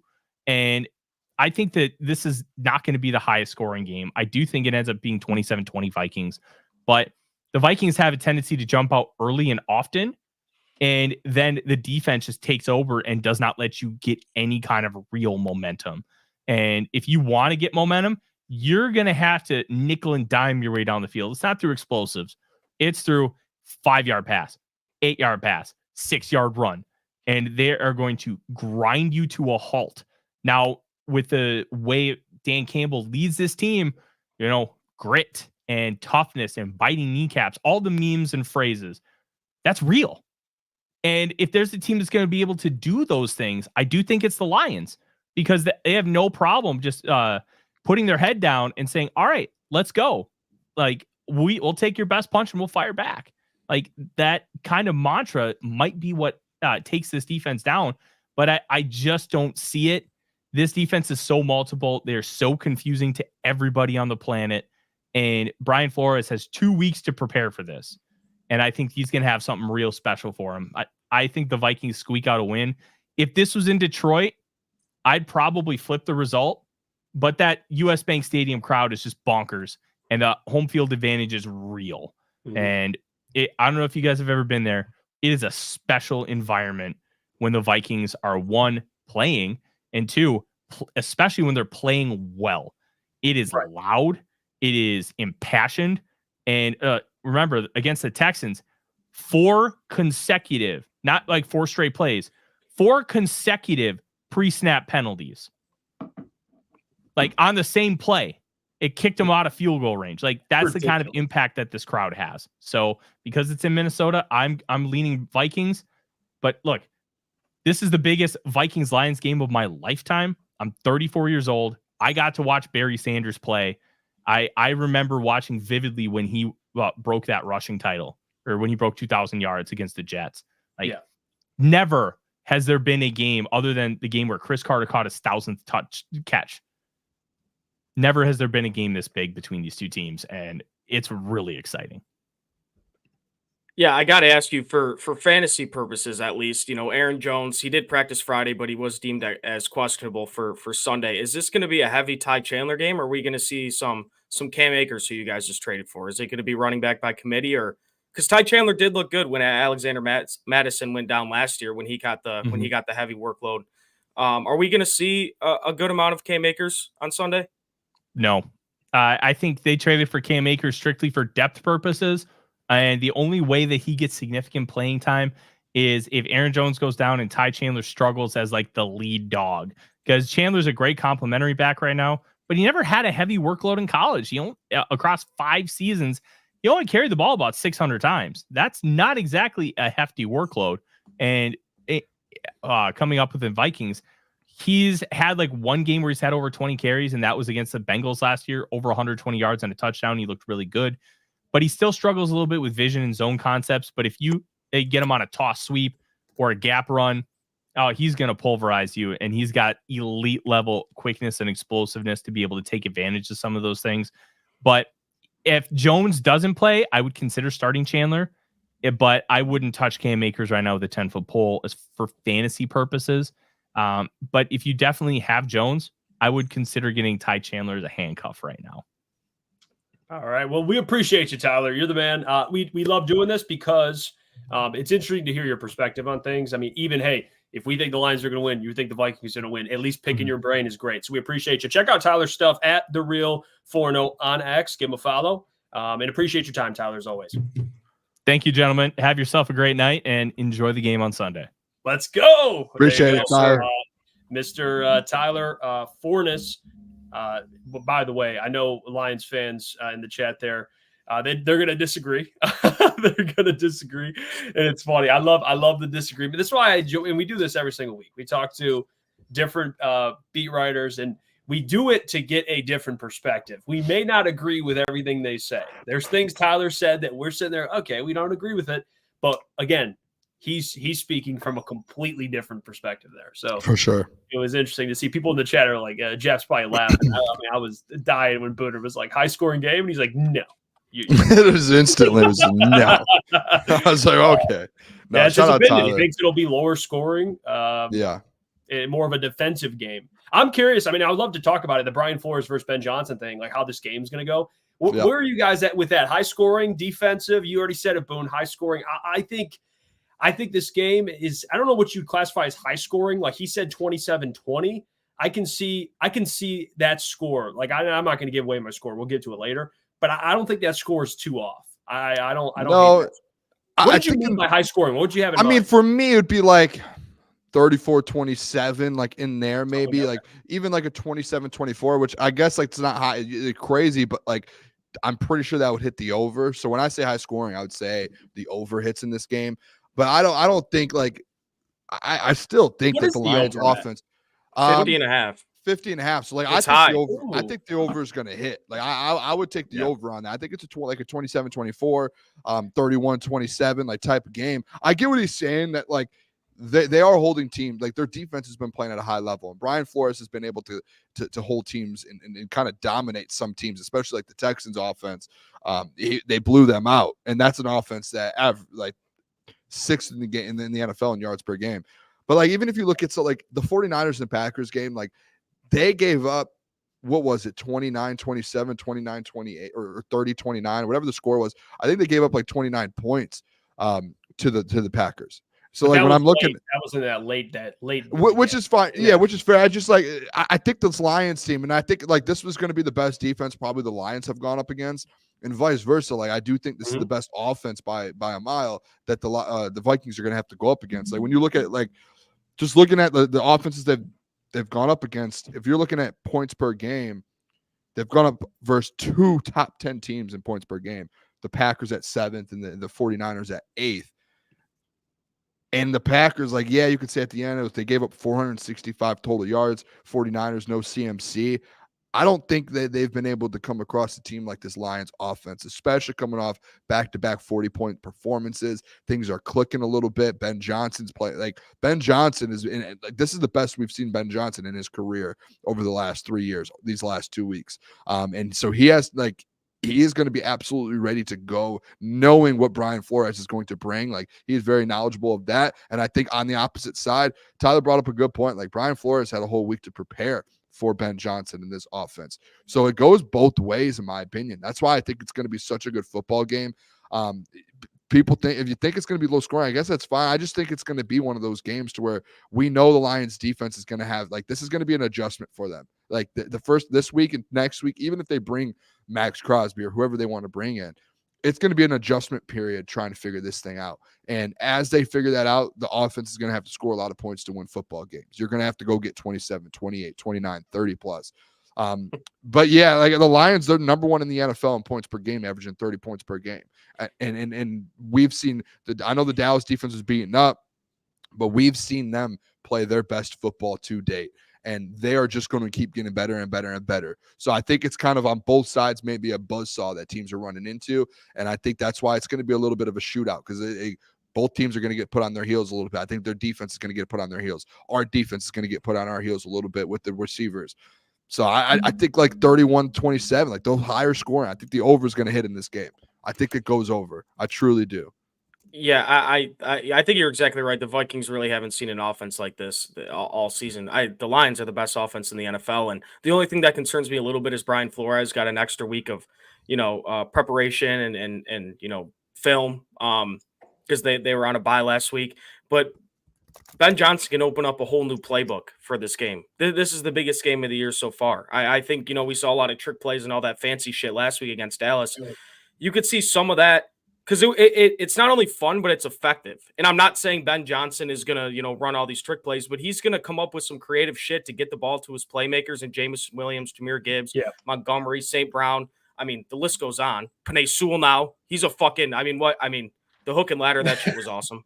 Anyway, but yeah, I think this is a really cool matchup, Brian Flores versus Ben Johnson, but I think just the tools Ben Johnson has on offense and his creativity, I think he wins this matchup. And I think it's a high scoring game too. I think this over hits. The number that keeps coming to my mind, or the score prediction, is 28-25. 25 is kind of a weird football number, but that's just what keeps coming to my mind is that number. Can you break down a little bit how we get to 25 here? I'm interested. It's a feeling. It just happens. All right, I love that, dude. It's like the football gods just kind of like dropped it. Just happens. You know what I mean? I love last year. I think it was Broder. We were doing a show, and he had like the craziest football number. And I was just mid-show. I'm like, dude, you have to break that number down for me. Like, how do we get there? And it was like two safeties and this. And I was like, yeah, this is crazy. Shout out Broder, man. Shout out Broder. That was one of the funniest moments. So it was just like, what number did you just say? I can't remember the number. I was like, what number did you just say, dude? Like, how do you even get to that number in football? I've seen 25 before. I just don't know how they got there. So I don't know. We'll see. Hey, that's fair. I bet you we could look at this year. It's like you just pull it out. Yeah, like 32. It's just a feeling. I mean, I think Broder might have said like 11 or something. And I was like, how did you get to 11? That's I think it was 11. It's a nuts on the table. I'm trying to think. Is it 11? Like, yeah, I think it's almost. I guess you need like 3 field goals and a safety for an 11. Yeah. Well, I think this, and I'm excited. Like this, to me, obviously the game, it's going to be an entertaining game. I think the biggest by far, the matchup, the heavyweight boxing match, Brian Flores and Ben Johnson. I cannot wait. And honestly, I'm glad that, and I'm thankful that this offense has stayed majority healthy. Because, and even though Zeitler, he's kind of questionable, we'll see. You might have Yodi this week playing, but you're going to have a healthy offense, healthy defense for the most part for the Vikings. that is going to be the matchup. I think that's the by far the most important matchup. Yeah, you look at the defense and the offense, but if you're taking advantage, you're finding ways to score points against the Vikings. Like Tyler put earlier, the Vikings have been getting up to these big leads, and teams are kind of abandoning the run. If the Lions can help get a lead or stay with on par with the Vikings, the game changes. Like now you're asking Sam Darnold, every throw counts at that point. It's a tight game. You can't make mistakes. I think he will make mistakes. They have the best safety duo. They're healthy this week again. So I think this, even though the pass rush we're worried a little bit, this secondary is going to be integral this weekend and taking the ball away. I think that's like the biggest thing for this defense. So a lot of stuff here, a lot of storylines to pay attention to, but by far Ben Johnson and Brian Flores, that's going to be the storyline. I'm not going to give up my final score. We'll do it later. We do our NFL pick'ems on Friday, our college football pick'ems, Booner's bets later in the show. And then we'll give out some lines that we like for the game as well. So that we'll be breaking down on the line. Hey, if you guys aren't tuning into our Sunday programming, I don't know what to tell you. We have our pregame, our watch party, our postgame, sponsored by Real American Beer. We're dialed in. So this Sunday, if you're not traveling to Minnesota to go to the game, tune in to our Sunday programming. It's a blast. We have a great time. We have the greatest reactions because we're at the end of the day, we're fans. So it's going to be a lot of fun. Can we just be honest? Adam, shout out Adam, man. Appreciate shout out Adam. No, Caleb's been here before, Adam. All right, he's been here plenty of times. Yeah, you just haven't watched it in a while, Adam. Where have you been? That's the real question. Hey, let's just be honest. Like we're talking about like the Lions, like the Vikings haven't seen the Lions offense like the Lions yet. Like when they played the Texans, there's no Joe Mixon, it's Cam Akers, and then they do have their 3 wide receivers. But like you look at it and you're like, they don't have to worry as much as the run game. They could scheme up against those receivers. Like the Giants, you have Malik Neighbors and then you have Devin Singletary as your RB1. Right. All right, let's scheme up against Malik Neighbors and just blow them out. Versus the 49ers, yeah, they have Mason, but they don't have CMC. So you're not as worried about these bigger plays and these big plays that CMC is going to break out. Like, yeah, Jordan Mason's he's been good, but still, like, you're like, all right, let's scheme versus the George Kittles, the Brandon Ayuk's, those guys, Debo's. I just think, like, I don't think there's a way, and I guess we're going to see it Sunday if there is, just trying to find a way to slow down the number 1 offensive line in the NFL and Jahmyr Gibbs and David Montgomery. And on top of that, to be able to slow down what J-Mo and Jameson Williams and Amon-Ra have been able to do with Sam Laporta and now Tim Patrick in the way Jared Goff's been playing. Like, let me bring this up real quick. Actually, I have to go find it again. I lost it. I'm going to find it for you guys. You're good. You're good. Here, I got it now. Jameson is always an X factor because of his ability to take the top off. Like this is and I'm honestly, I forgot that the Vikings had a bye week, and now Brian Flores said 2 weeks to game plan. There's no excuses for him. All right, you have plenty of time. Plenty of time to game plan. Here's the tweet. I've got this. Yeah, you can throw it up. So this is the thing, because Tyler said, like, obviously the Vikings have blitzed the most in the entire NFL, 40% or 41%, whatever he said. This is something too that you can look at especially with the way Ben Johnson runs his offense, making sure. I think his number 1 priority, whether there's blitzes coming, whether he has making sure Jared Goff has a clean pocket. And that's what that number 1 offensive line in front of him. And that's what the guy like D-Mont, who's extremely good at picking up blitzes. Sam Laporta being able to step up and block if he needs to. Brock Wright being in there and adding an extra body to that line. So like it says here, Jared Goff has been exceptional against blitzes this season. Goff stats and league ranks versus blitzes. 73.2% completion rate, which is 5th in the NFL. I'm just gonna be honest. EPA couldn't tell you what that is. Couldn't tell you. I'm right there with you. Couldn't tell you. But then you go lower. 13.9 yards per attempt, 1st in the NFL. 137.5 passer rating off the blitz, 2nd in the NFL. Like, guys, Jared's been able to play off the blitz. Like, blitz coming at him, he's been very good. And I think that's like a credit to him being able to have the guys in front of him pick those blitzes up. D-Mont, Brock Wright, Sam Laporta, the offensive line. Like, I think they're going to be fine. Like, if you really think about it, he's probably one of the best quarterbacks in the NFL this season off the blitz. That's just a fact looking at these numbers. So if they blitz the most, all right, we're going to find a way to cut you up. And if you're telling me the last 5 days, Ben Johnson hasn't noticed that and seen those numbers, and it's like, okay, they're going to blitz a ton. Guess what we're going to do? Did you guys listen to the Tanner Engstrand interview? They said, why do you guys keep running these trick plays? He goes, listen, this isn't us just having fun. We have a team in our building, multiple coaches dedicated to finding weaknesses in defenses and finding ways in the defense, not just to, and this is the best part of it, not just to just how do we break it? No, how do we get the most out of it? And guess what they come up with? They come with 4, 5, 6, 7 trick plays versus different defenses that we're able to use and make big plays happen. And he says it's every week. We will break a team down every week. So, yeah, Brian Flores, guess what? There is a team in Detroit right now. They're probably still working, or they might be looking at next week, because right now they've already have 10 trick plays and 10 plays that will go for 80 yards on you. Now they're probably looking at it, and they probably were like, all right, they blitz 40% of the time, the most in the NFL. All right, here's a couple, boom, boom, boom, boom, boom. It's over. And especially if Jared Goff's Jared Goff playing at that level off the blitz isn't just because of how well he can play. It's because of the schemes that Ben Johnson puts out there as well. Like, that's part of it. As much as I love Jared, that's part of it. And they're going to make sure he has the right plays this week. Yeah, the thing with at least Ben Johnson, and it's so impressive every time he speaks to the media. You could tell that you could see the growth with him. Like, you could see the growth from the offensive coordinator, the wide receiver coach, the passing game coordinator, like all the stuff he's done, to now being like an OC, and he knows he's the shit. Like now he's up to the podium, he's more confident, he speaks like a head coach. Like, in the thing he said that was an absolute bar.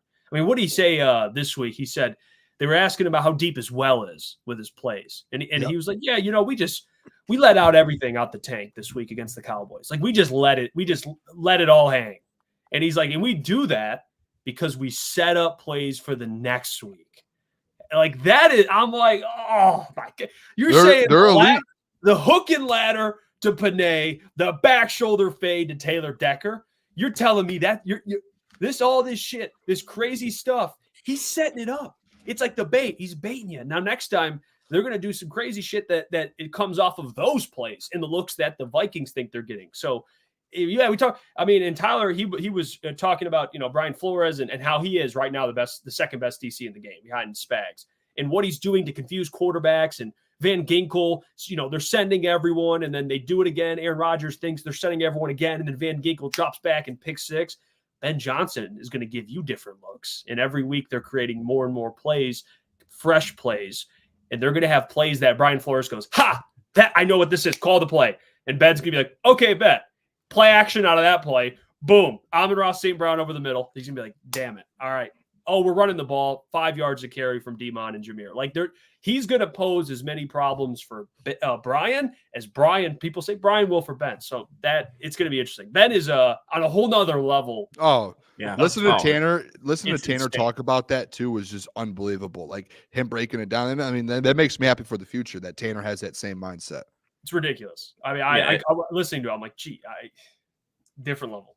He's Ben Johnson just has this newfound fucking swagger now, and it's dangerous, and the league should be scared. And I think a lot of that comes from, the emergence of a guy like Jameson Williams that adds a whole new element to your offense. Who could take the top off of defense, and a guy like Jahmyr Gibbs who's quick and fast. Because you think of the Lions' offense, it's the grittiness, it's run it down your throat.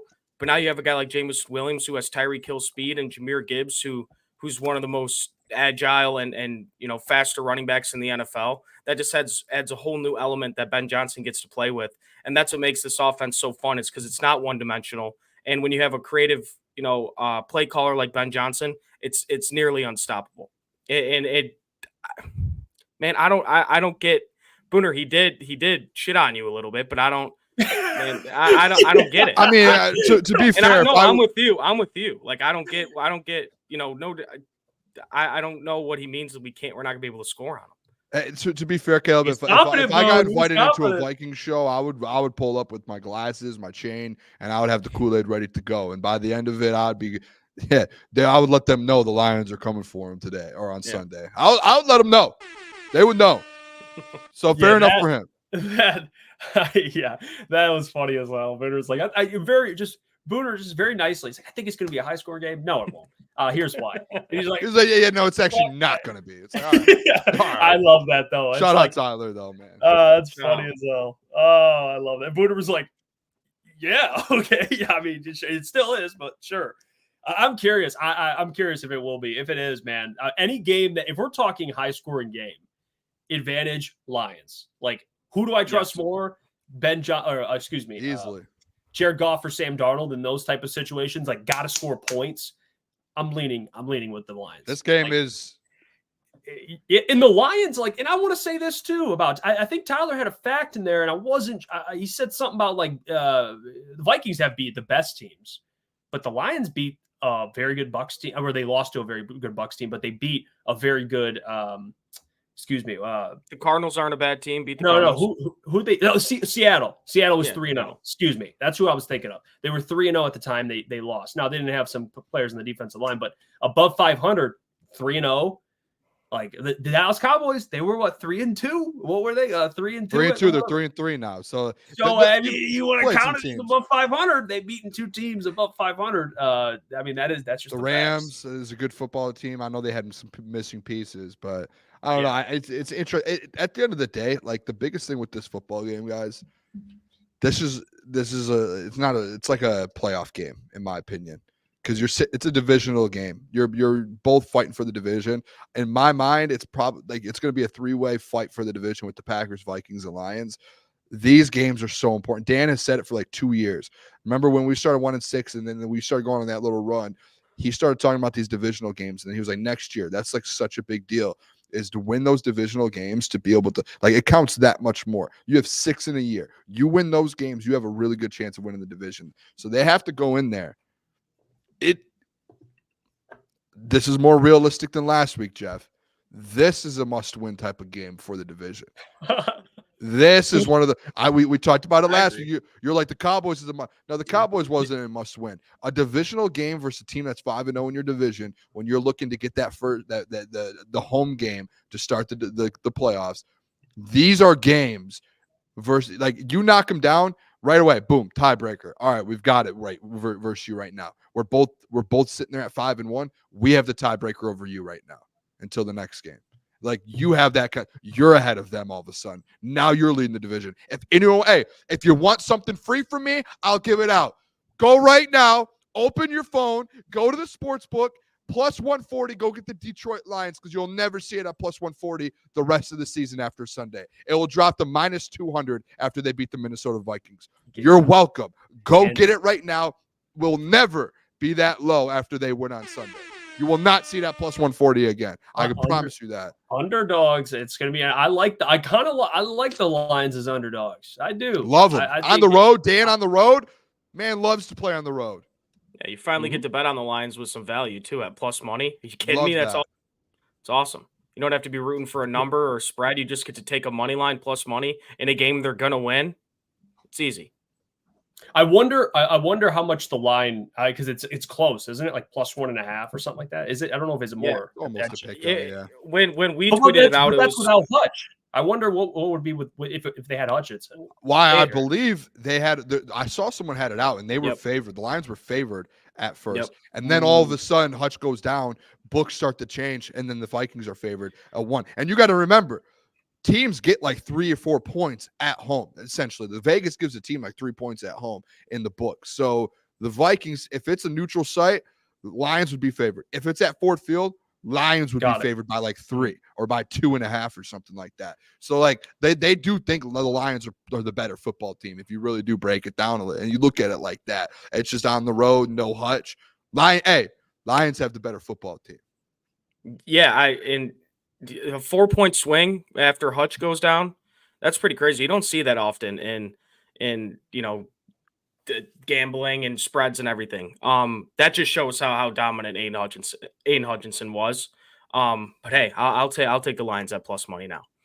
Yeah, I mean, Mike just messaged out. Mike, we're gonna bring him in a minute here. It says Lions were minus 2.5 with Hutch. So talk about a line mover, like not an offensive line mover, an actual line mover. Like that dude, it's crazy how much of an impact. I mean, and that's really the bigger storyline to pay attention to this week. Do you think Vikings fans should be nervous though that they're only 1.5 point favorites at home versus a Hutchless defense or Detroit Lions. Like, you should really be. You like think about the Lions spreads over some of the teams you've played. Like, they were what? The Seahawks, what were they, like 5-point favorites, 6-point favorites? Even the Bucks, when you lost to them, you were like 6 or 7-point favorites.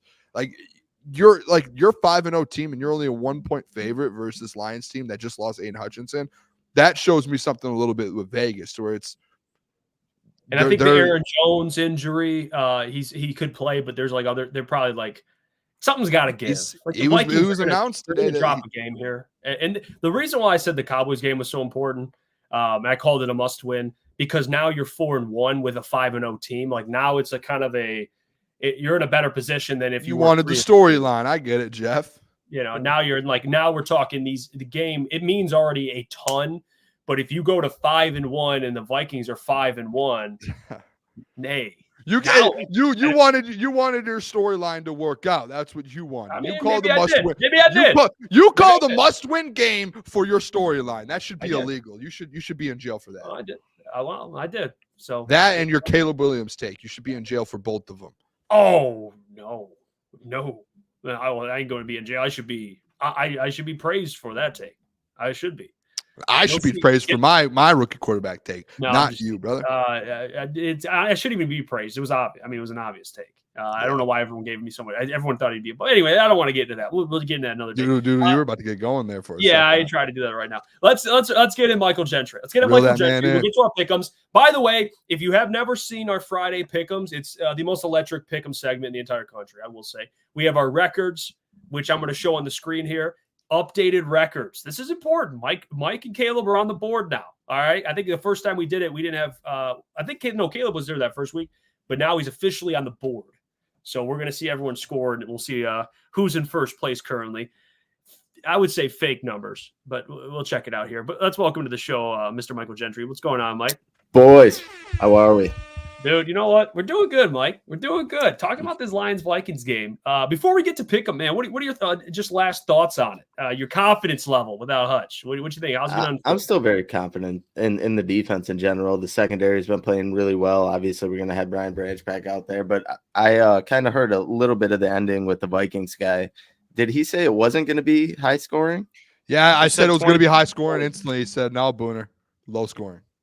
He said 27-20. So is that high scoring? That's still, almost hits the over. But I think it is going to be a high scoring game. I think it's going to be back and forth a little bit. I think whichever team obviously wins the turnover battle, I think they will have a favorable chance at winning the game. But I'm really confident. I think the Lions are going to win this game for sure. Love it. Love the confidence. All right, let's bring up the graphic. All right, so people that are tuning in last week, and we by the way, we're going off because it's not fair to go off total wins because guys missed some weeks. So we're going to go off winning percentage. Look at Mike. Shut up, Mike. Real quick. I'm curious. Shut up. What is this supposed to mean? Is this like your little money line twist on it too that you had? No. I did. This is me, Mike. If I did it, you would trust me. Jeff has no clue what he's talking about. Hey, real quick too, just so that people know, we are Lions score predictions at 9:50 today. Yes. Yep. I know we didn't give them out yet. We'll give our Lions score predictions at 9:50. Yep, we're going to do it later in the show after our NFL pick'ems, and then of course we'll get to the score predictions later. So stick around for that. Here's our updated NFL pick'em records for this season. Okay, here we go. If you're looking at it, this is and I have some problems. That's a cute little medal you have there, Gentry. I hate that a 5-1 guy gets first place, but it is the percentage. You have the percentage, Mike. So congratulations. You are in first. Off 1 week, you went 5-1 last week, so 83% winning percentage. That's pretty good. You are 1. I come in second, 10-3. Booner's third, 8-5. Caleb's fourth, 4-3 last week, and then Klotzy's stringing along. He's 7-6, but he did start rough, so he's clawing back a little bit. He's a game above 500.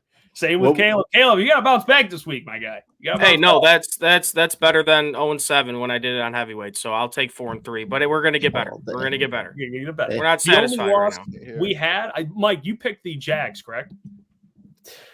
Honestly, I don't even know. I would have Booner. Who was Mike's loss? Do you know? Can you guys hear me? Yep. Yeah, we can hear you. I can hear you now. I couldn't hear you first. I forgot. I put a real American beer in the freezer because I didn't have any cold ones for the whole show. Sounds yummy. I thought it was gonna freeze. I had a sprint. I instantly, right when I thought of it, I go, "Oh no, this thing's frozen." Do you know what Mike's game he lost was, Booner? What was what? Sorry. What was the game Mike lost? Do you know? It's okay. Tell you to be honest. It's okay. Don't worry about it. I think my loss this week was the Jags. I picked the Jags over the Bears. Yeah. Shame on me. Why would I do that? I'll tell you what. Everyone, all of the four. We didn't have Caleb's picks last week, but all the four other guys, it was all 5-1. Like I think you went 5-1, Jeff. Mike went 5-1. Klotz went 5-1, and then I went 4-2. So it was like everyone. We essentially all picked like the same games, besides like 2 games or 1 game. I will say this about the board this week. I fucking love it.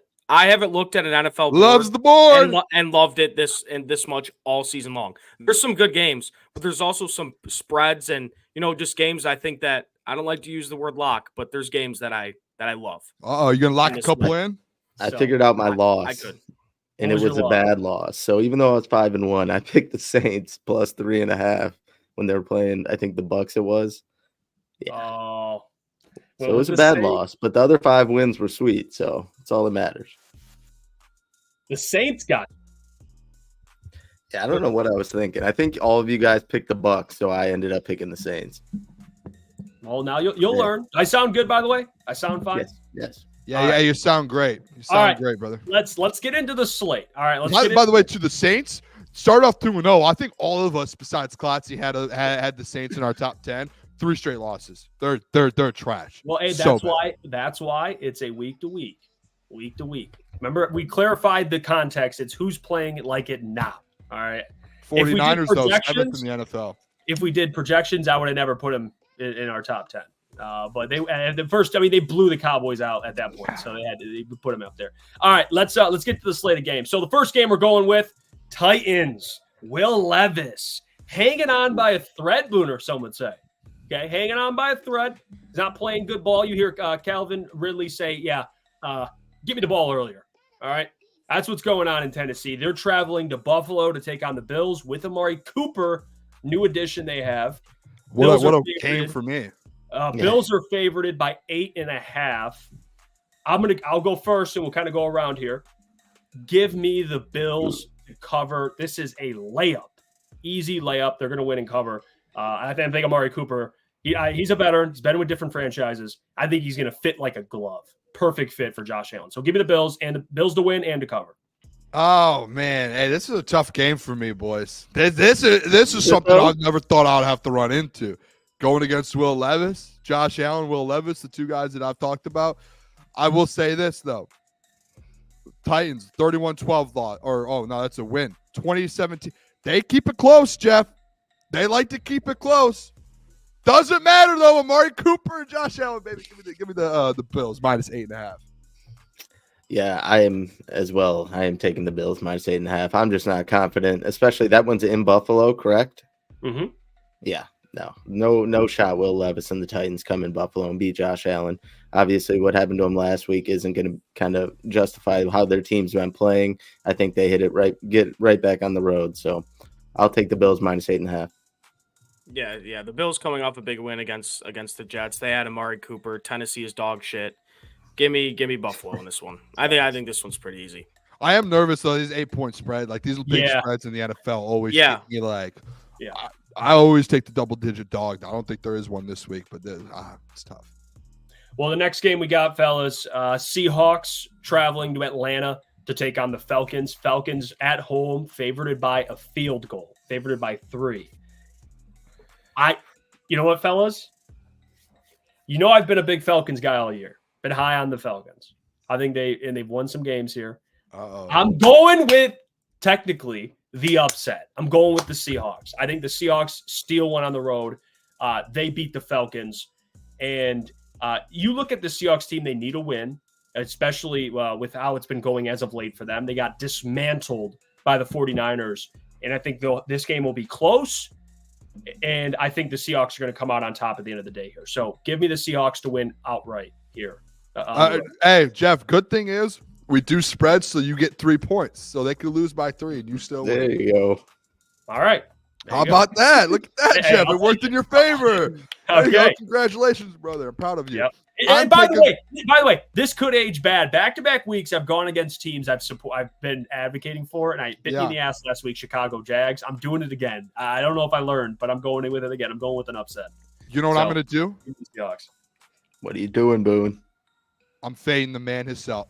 Give me the Falcons. If you're going to fade your own team, give me the Atlanta Falcons -3. I don't know what's going on in Seattle. They could do their own. The Falcons are rolling.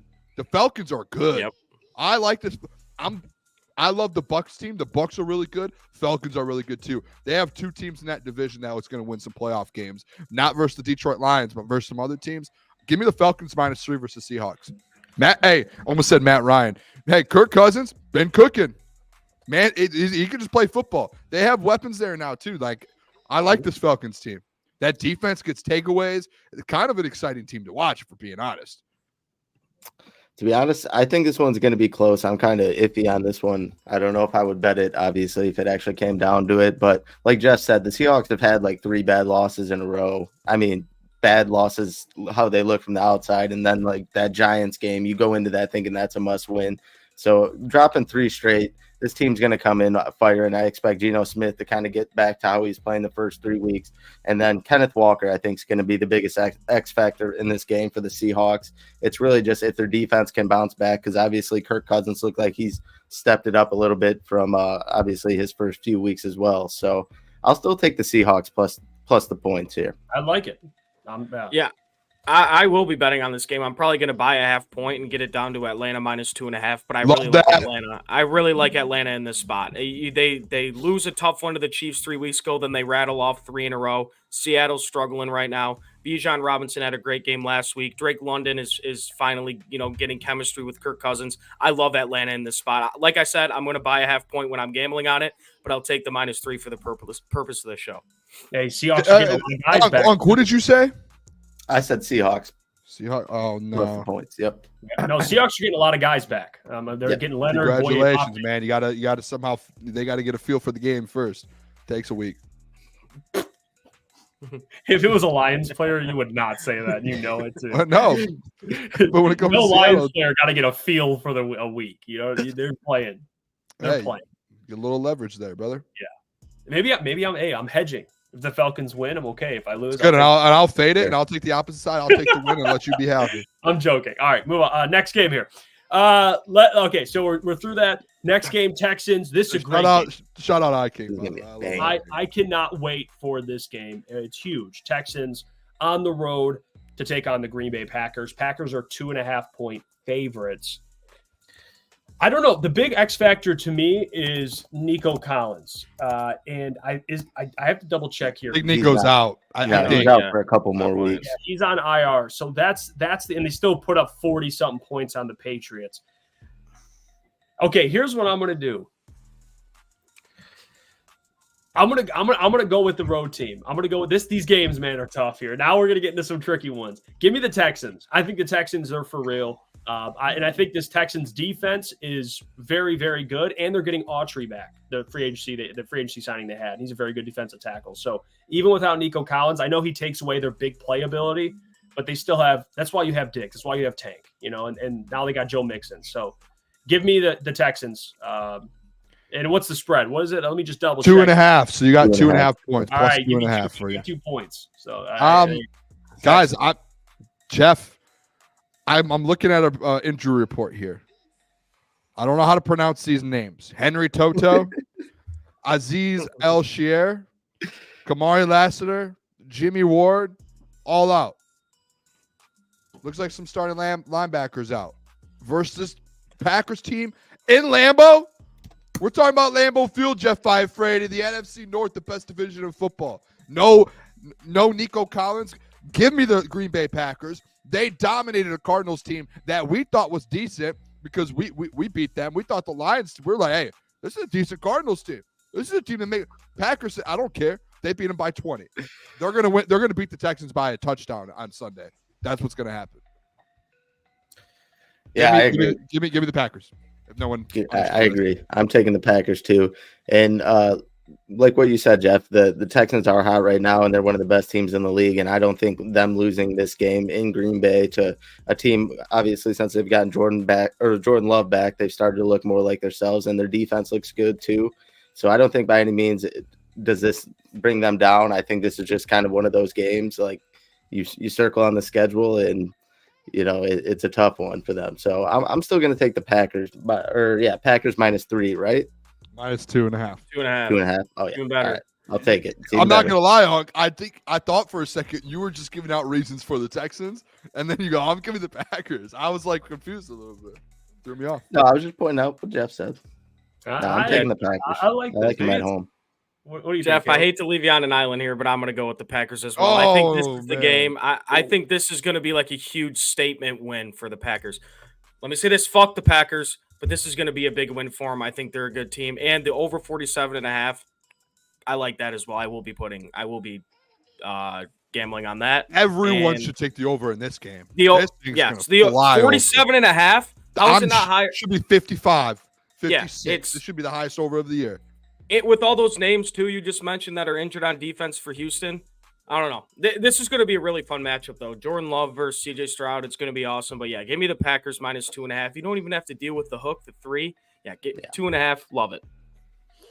Great football number. Great football number. Next game we got here, fellas. Let's see. Okay, Eagles -3 on the road taking on the Giants. I'm not sure if Neighbors is going to play or not. I think this is a typical beat up on a mid-ass team win for the Eagles. Give me the Eagles and give me the Eagles to cover. You're taking the Eagles? Mm-hmm. On the road against the Giants? Yes, I will. Yeah, you know what?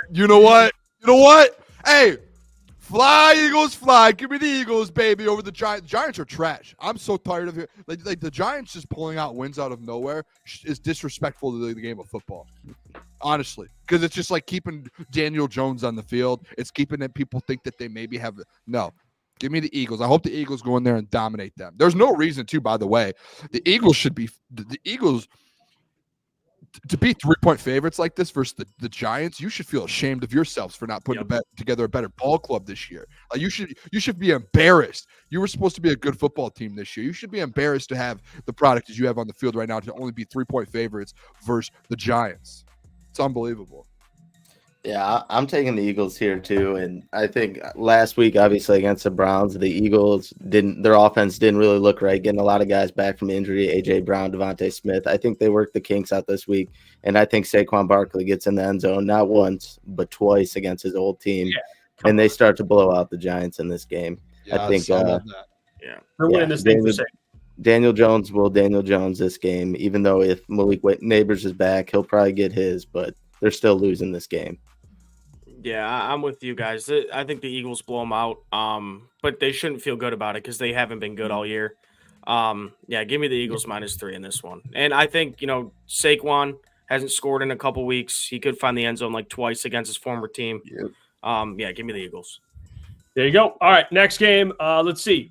Bengals, 5.5-point favorites against the Browns this week. No Amari Cooper. I mean, really, let's just do this. Is anyone going to pick the Browns? I might. +5.5. Because, dude, Bengals -5.5. I've been using this term a lot lately. It's square. I think it's square. The Bengals are going to win the game, and I think it could end up being like the Bengals are a shit show too. Like that defense sucks, and Deshaun Watson also sucks. That's why gambling's tough. I don't know what I'm talking myself into right now, but I think it's Browns +5.5. Give me that. Browns +5.5. It's nasty. It's gross, but give me that. I'm going to do this too. Listen. There's a reason it should be -10.5 Bengals. I respect that because if you know gambling and you just can see an absolute why is this line that what is this? There's a reason that Vegas has it like this. It's because they're at home defensively. Guess what, Jeff? Let's look at some of their games. They're on the road in Philly, only lost by 4. On the road in Vegas, lost by 4. On the road in New York, lost by 6. Bengals haven't done anything all year. They're going to be in this game. This is going to end up being a game where Joe Burrow is just getting absolutely beat up all game, no matter what. And then all of a sudden, they're going to kick a field goal, Evan McPherson, to win the football game in the fourth quarter. Give me the Cleveland Dog Pound Browns, baby. Give me that plus 5.5. Come on. Hey, it's ugly, roof. but it's sharp. It's roof, sharp. Roof. I'm not barking, but roof. Yeah, I'm still taking all that was sweet and all, but I'm still taking 5.5. Like Caleb said, the Bengals haven't looked great, but Deshaun Watson's fucking terrible. And the Bengals defense has at least shown somewhat of a heartbeat, their secondary. So, I mean, are the Browns getting Nick Chubb back this week? Yeah. I don't think. Yeah, Nick Chubb's back. Nick Chubb is back. Take him off your IR, people. He's coming off mine. I do have him stashed on the IR. I might play him. To be honest, either way, I still think they kind of ease him into the lineup. At least they should. I don't know, but I'll still take the Bengals minus 5.5. Yeah, I wrote down the Bengals. No, you know what? I'm gonna go with my guy. I'm gonna go with my guy here. I'm with you, Mike. Give me the Bengals. Give me the Bengals to win and cover. Okay. Hey, so Caleb, we're not his guy. See, that makes sense. What the hell? That's crazy. Let me. So this is now we're picking guys. Now we're picking guys here. So it's spread. It's not if they win the game, right? It's spread. Yeah. Okay, perfect. Yeah. He's Caleb's trolling Jeff. Oh, I love it. You watched last week. You knew. Caleb wasn't here last week. Caleb wasn't here last week. Caleb. Yeah, what are you so talking last about? week, what happened was we did the pick 'em, and it's always spread for us. It's been spread since the week 1. I went back and clipped it. The very first time we ever did pick 'em, I go, all right, it's why are we doing pick this? to cover. Whoever's cover pick, and Jeff goes, okay, I'll take the Dolphins waste minus of time. 3.5. All last week, Caleb, halfway through, he goes, oh, I thought we were doing money line all year. And he realized it in week 5. No. Here's the thing, Caleb. In the context of that is we had in the beginning, Booner's No true. context. You just were wrong. Okay, you're interrupting me. That's fine. But at the beginning, there was Booner did say, I will give you credit, Boone. He did say spread.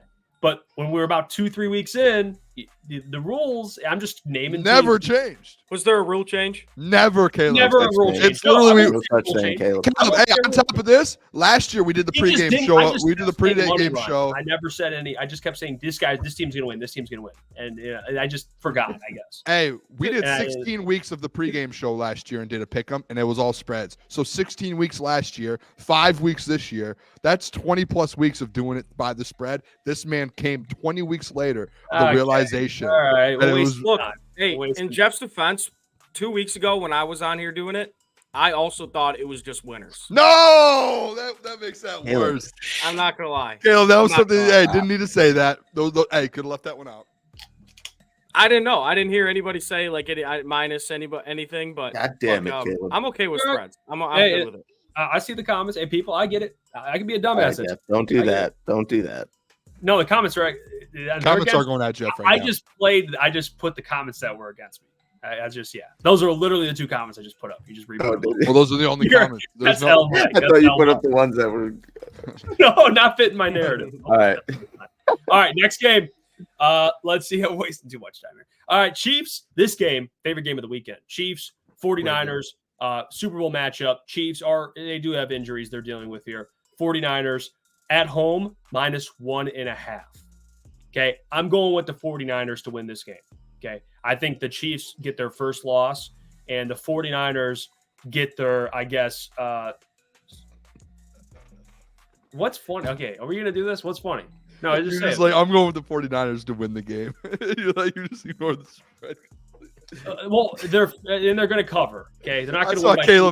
Caleb instantly just started dying when you said. No, you're good.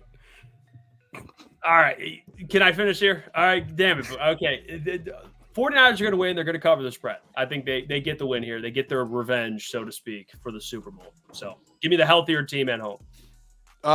You know what? Give me the Kansas City Chiefs. They keep finding a way to win games. I'm going to keep playing them until they lose. Plus 1.5, they can lose by a point. I'm just going to keep picking them every week the rest of the year. They will always be my pick unless they're against the Lions. Yeah, Patrick Mahomes plus the points. I don't need to say much more. I don't care if they're in San Fran. There's no Christian McCaffrey still. Doesn't matter to me. Chiefs are winning. Patrick Mahomes will find a way to win this game. Yeah, it's tough for me to go with San Fran, but I think I'm going to go with that -1.5. Patrick Mahomes has always been a guy I don't bet against. I always bet on him when he's on primetime and everything.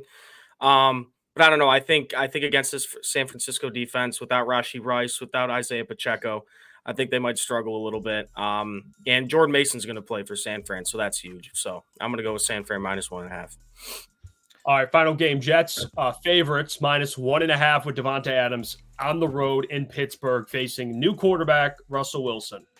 Where are you guys at with this? I'll tell you this, on the road in Pittsburgh, I get it. Good defense for the Steelers. I think it's gonna be very interesting. But I think with Devontae this week, all of a sudden the hamstring injury just disappeared. I like the Jets in this game to cover and to win. All right, -1.5. So give me the Jets to win and cover. Jeff, I'll roll with you. Give me the Jets. I think that they have to win eventually. I love this Steelers football team. Love them. Russell Wilson, probably his first game as a Steeler. I just think like the Jets have to pull something out. Like they have to eventually win a football game. And I think this is it. Devontae Adams, I'm guessing he plays Sunday.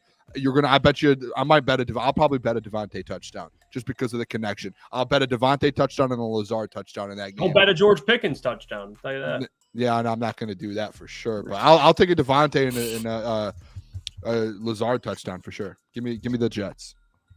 Yeah, I think the Jets, like Booner said, they're just due for a win. And with the Steelers, honestly, I would probably be more confident in them if Justin Fields was still their quarterback. But the fact that Russ is going to go out there, I don't like him facing the Jets defense his first game back. I just don't think that's going to end well.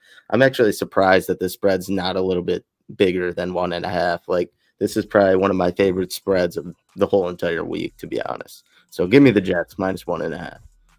Yeah, I'm with you guys. I love Jets -2 or -1.5, whatever it is, for everything you guys said.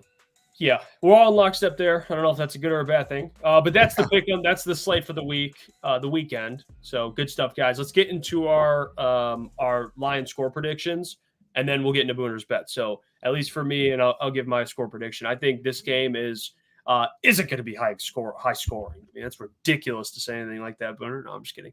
I think it's going to be actually similar score to what that dude. Excuse me, that's rude. Tyler. That dude. Tyler said. Shout out to him, man. What he said. He said 27-20. I'm going to go weird score, but I'm going to go 28-24. And I don't know if that's a weird score, but whatever. That's that last week. Okay, 28-24. I'm going to go Lions win on the road, take down the undefeated Vikings. All right, I think this is going to be the over will hit. It's 50.5. I think the over hits. You guys will see in my best bets. I have I've been doing it a lot because the last two games the Lions have had a lot high team totals. I think the Lions team total goes over. I have the Lions scoring 31, Minnesota Vikings 28. I think it's going to be, guys, I think this is going to be an absolute battle of the offenses. Sam Darnold, Jared Goff, and really it's not just Sam Darnold. I think it's like Jordan Addison, Justin Jefferson for his Jared Goff and this Ben Johnson offense. That's what I think it comes down to. Like, I think what's going to happen is you're going to see like 31. You're going to see a double-digit Lions lead going into the fourth, and I think you're going to see Justin Jefferson kind of start to get going a little bit and things like that, and then you're going to see it end up at 31-28. Love that score. And you know what? Detroit grit. You know what? This is why I know things align in my life right now. Detroit grit, 31-28 Lions OT. Love that. Not the OT part, but love the 31-28. All right, so I'm going kind of similar to Jeff. I think it's going to be a 28-24 ball game, and then the Lions are going to end up scoring one last late touchdown to make it a 35-24 final for the Lions taking the W. Wow. So it's going to be a big one. It's going to be close down the stretch, but then the Lions near the end of the game going to score that touchdown. That's just, just going to be the cherry on top. So 35-24 Lions. Yeah, give me 30-31. I know I said 28-25. 25, just not a football number. I'm not going to use that. You had a feeling. Fine. Do it. Fine. 30. My original was 28-25, but I'm going to go 31-25 because I think there's no way the Vikings hold this team to under 30 points. I think the Vikings offense is going to get theirs, but the Lions defense has been so good in the red zone. I think, it's a touchdown game. It's going to be a good game, but 31-25. lines. you got to keep I that love the 25 25. just for the off chance. Like Yeah. imagine it's That'd be 25. fucking awesome. Yeah, if I it wonder happens, if I can go. I You wonder can if I bet could it. bet exact points. Vikings 25. It's Probably like, be a millionaire. yeah, it's ridiculous. All right, good stuff, Boone. You got your bets for the Fine minute for you, weekend. Caleb. Talk. Yeah, let's talk hit it. to me, Boone. throw them up. If people didn't know this, last week I went 4-1. I told you guys it felt like I had all 5 winners. 4-1 last week. I don't even remember the one loss I had. I legit cannot remember. I can go look it up in a little bit. But I do love the slate today, and I'm back. I took away the Lions picks off mine. I said I only did 1 Lions pick. This week I'm doing 2. I'm adding another one on there because it is such a beautiful line here in Detroit. Let's start, though, in college football, fellas. Cam Ward going into Louisville. Guys, if you didn't know, Miami, the U. It's all about the U. You guys know that song? Am I the only one? Sure, of course. Great song, all-time great song. Shout out Cam Ward. I think, by the way, off topic here a little bit, I think the U loses this week, and I think Louisville beats Miami. I think that they've been in all these close games, struggling. Eventually, they're going to drop one. I think this is the week Louisville steps up and beats Miami. But fun fact for you guys, Miami, 5-0-1 in their overs this season so far. They put up points, and teams put up points versus them. High-scoring games, high-scoring affairs. This game is going to be like a 36-30, 42-35 type of game. It's going to be a shootout, and Louisville is probably going to win it. But what we're going to take, we're taking one play in that game. Give me the over. Over 56.5. I love that. Again, next game, Georgia versus Texas. Jeff, me and you, we watched the UFC fight one day, and I had a Georgia bet, but I also had an over. And every time it feels like I bet on Georgia in big games, they never hit the over. But there's something about that man that's sitting there right next to me, right there. You see this man? I see. You guys ever heard a man named that goes by the name of Quinn Ewers? I know a better quarterback named Archie Manning, but Quinn Ewers. Quinn Ewers puts points up. Quinn Ewers puts points up, and I think Carson Beck's going to put points up. I think this is going to be a high-scoring, very, very fun game we're going to see in Texas. This is going to be one of the best games of the year, guys. This is going to be one of the best games of the year. Georgia at Texas. Give me the over 56.5. Sorry, hey, little burp from the beer. Now, third bet. By the way, too, let's just say sponsored by Real American Beer. This segment is. Shout out. Throw that in there. Amari Cooper. He's home. Josh Allen. You finally have your wide receiver 1. I don't care about Stephon Diggs. Stephon Diggs never wanted to be in Buffalo. That man, he got traded. He didn't want to be there. I don't care if he signed an extension there. Never wanted to. He did not want to win. Not a winner. Guess what Amari Cooper is? He's a winner. I saw a tweet today, guys, that said Amari Cooper from Jordan Schultz. They're giving him a specific offensive plan, and they said he is going to hit the ground running on Sunday in Buffalo. And his line is only at 34.5. When have you guys ever seen in our lives an Amari Cooper line set at 34.5? That's low. Yeah, I like it.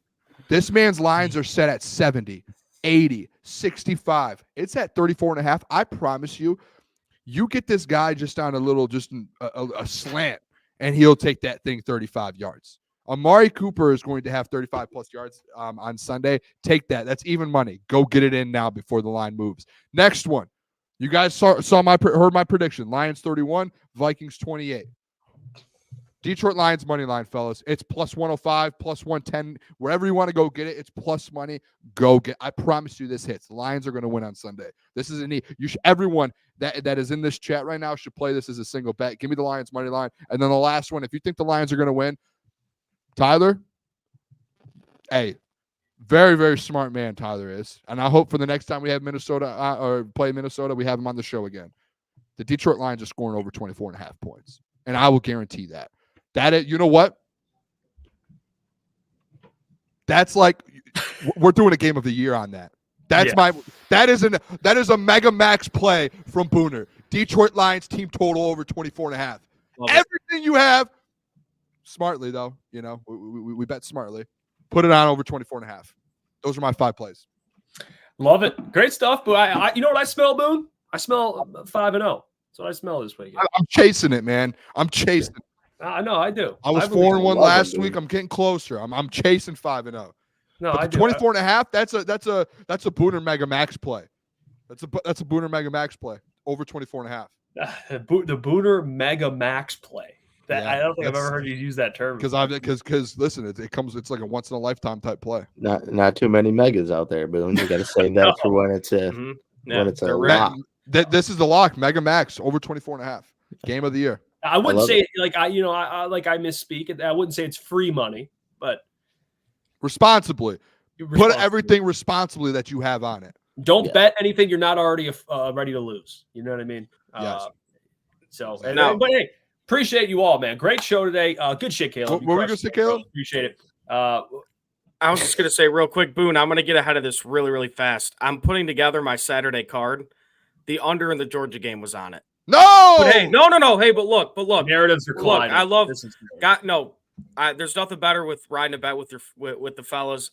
That's off my card. It's off my card. It's off my card. It's off Good my job, card. Caleb. I like Hey, that. that's respect. I Right there. like that. love That's respect. Yeah. Hey, No. send me the parlay because I'm getting in your hole now. Let's Yeah. go. Yes, That's sir. that's Yes, a sir. foxhole kind of guy. Oh, That's who you want in yes. the foxhole for sure. We'll be That's how I back grew up. Everyone Sunday. always told me get into other people's foxholes. Well, That's how I was raised. Okay.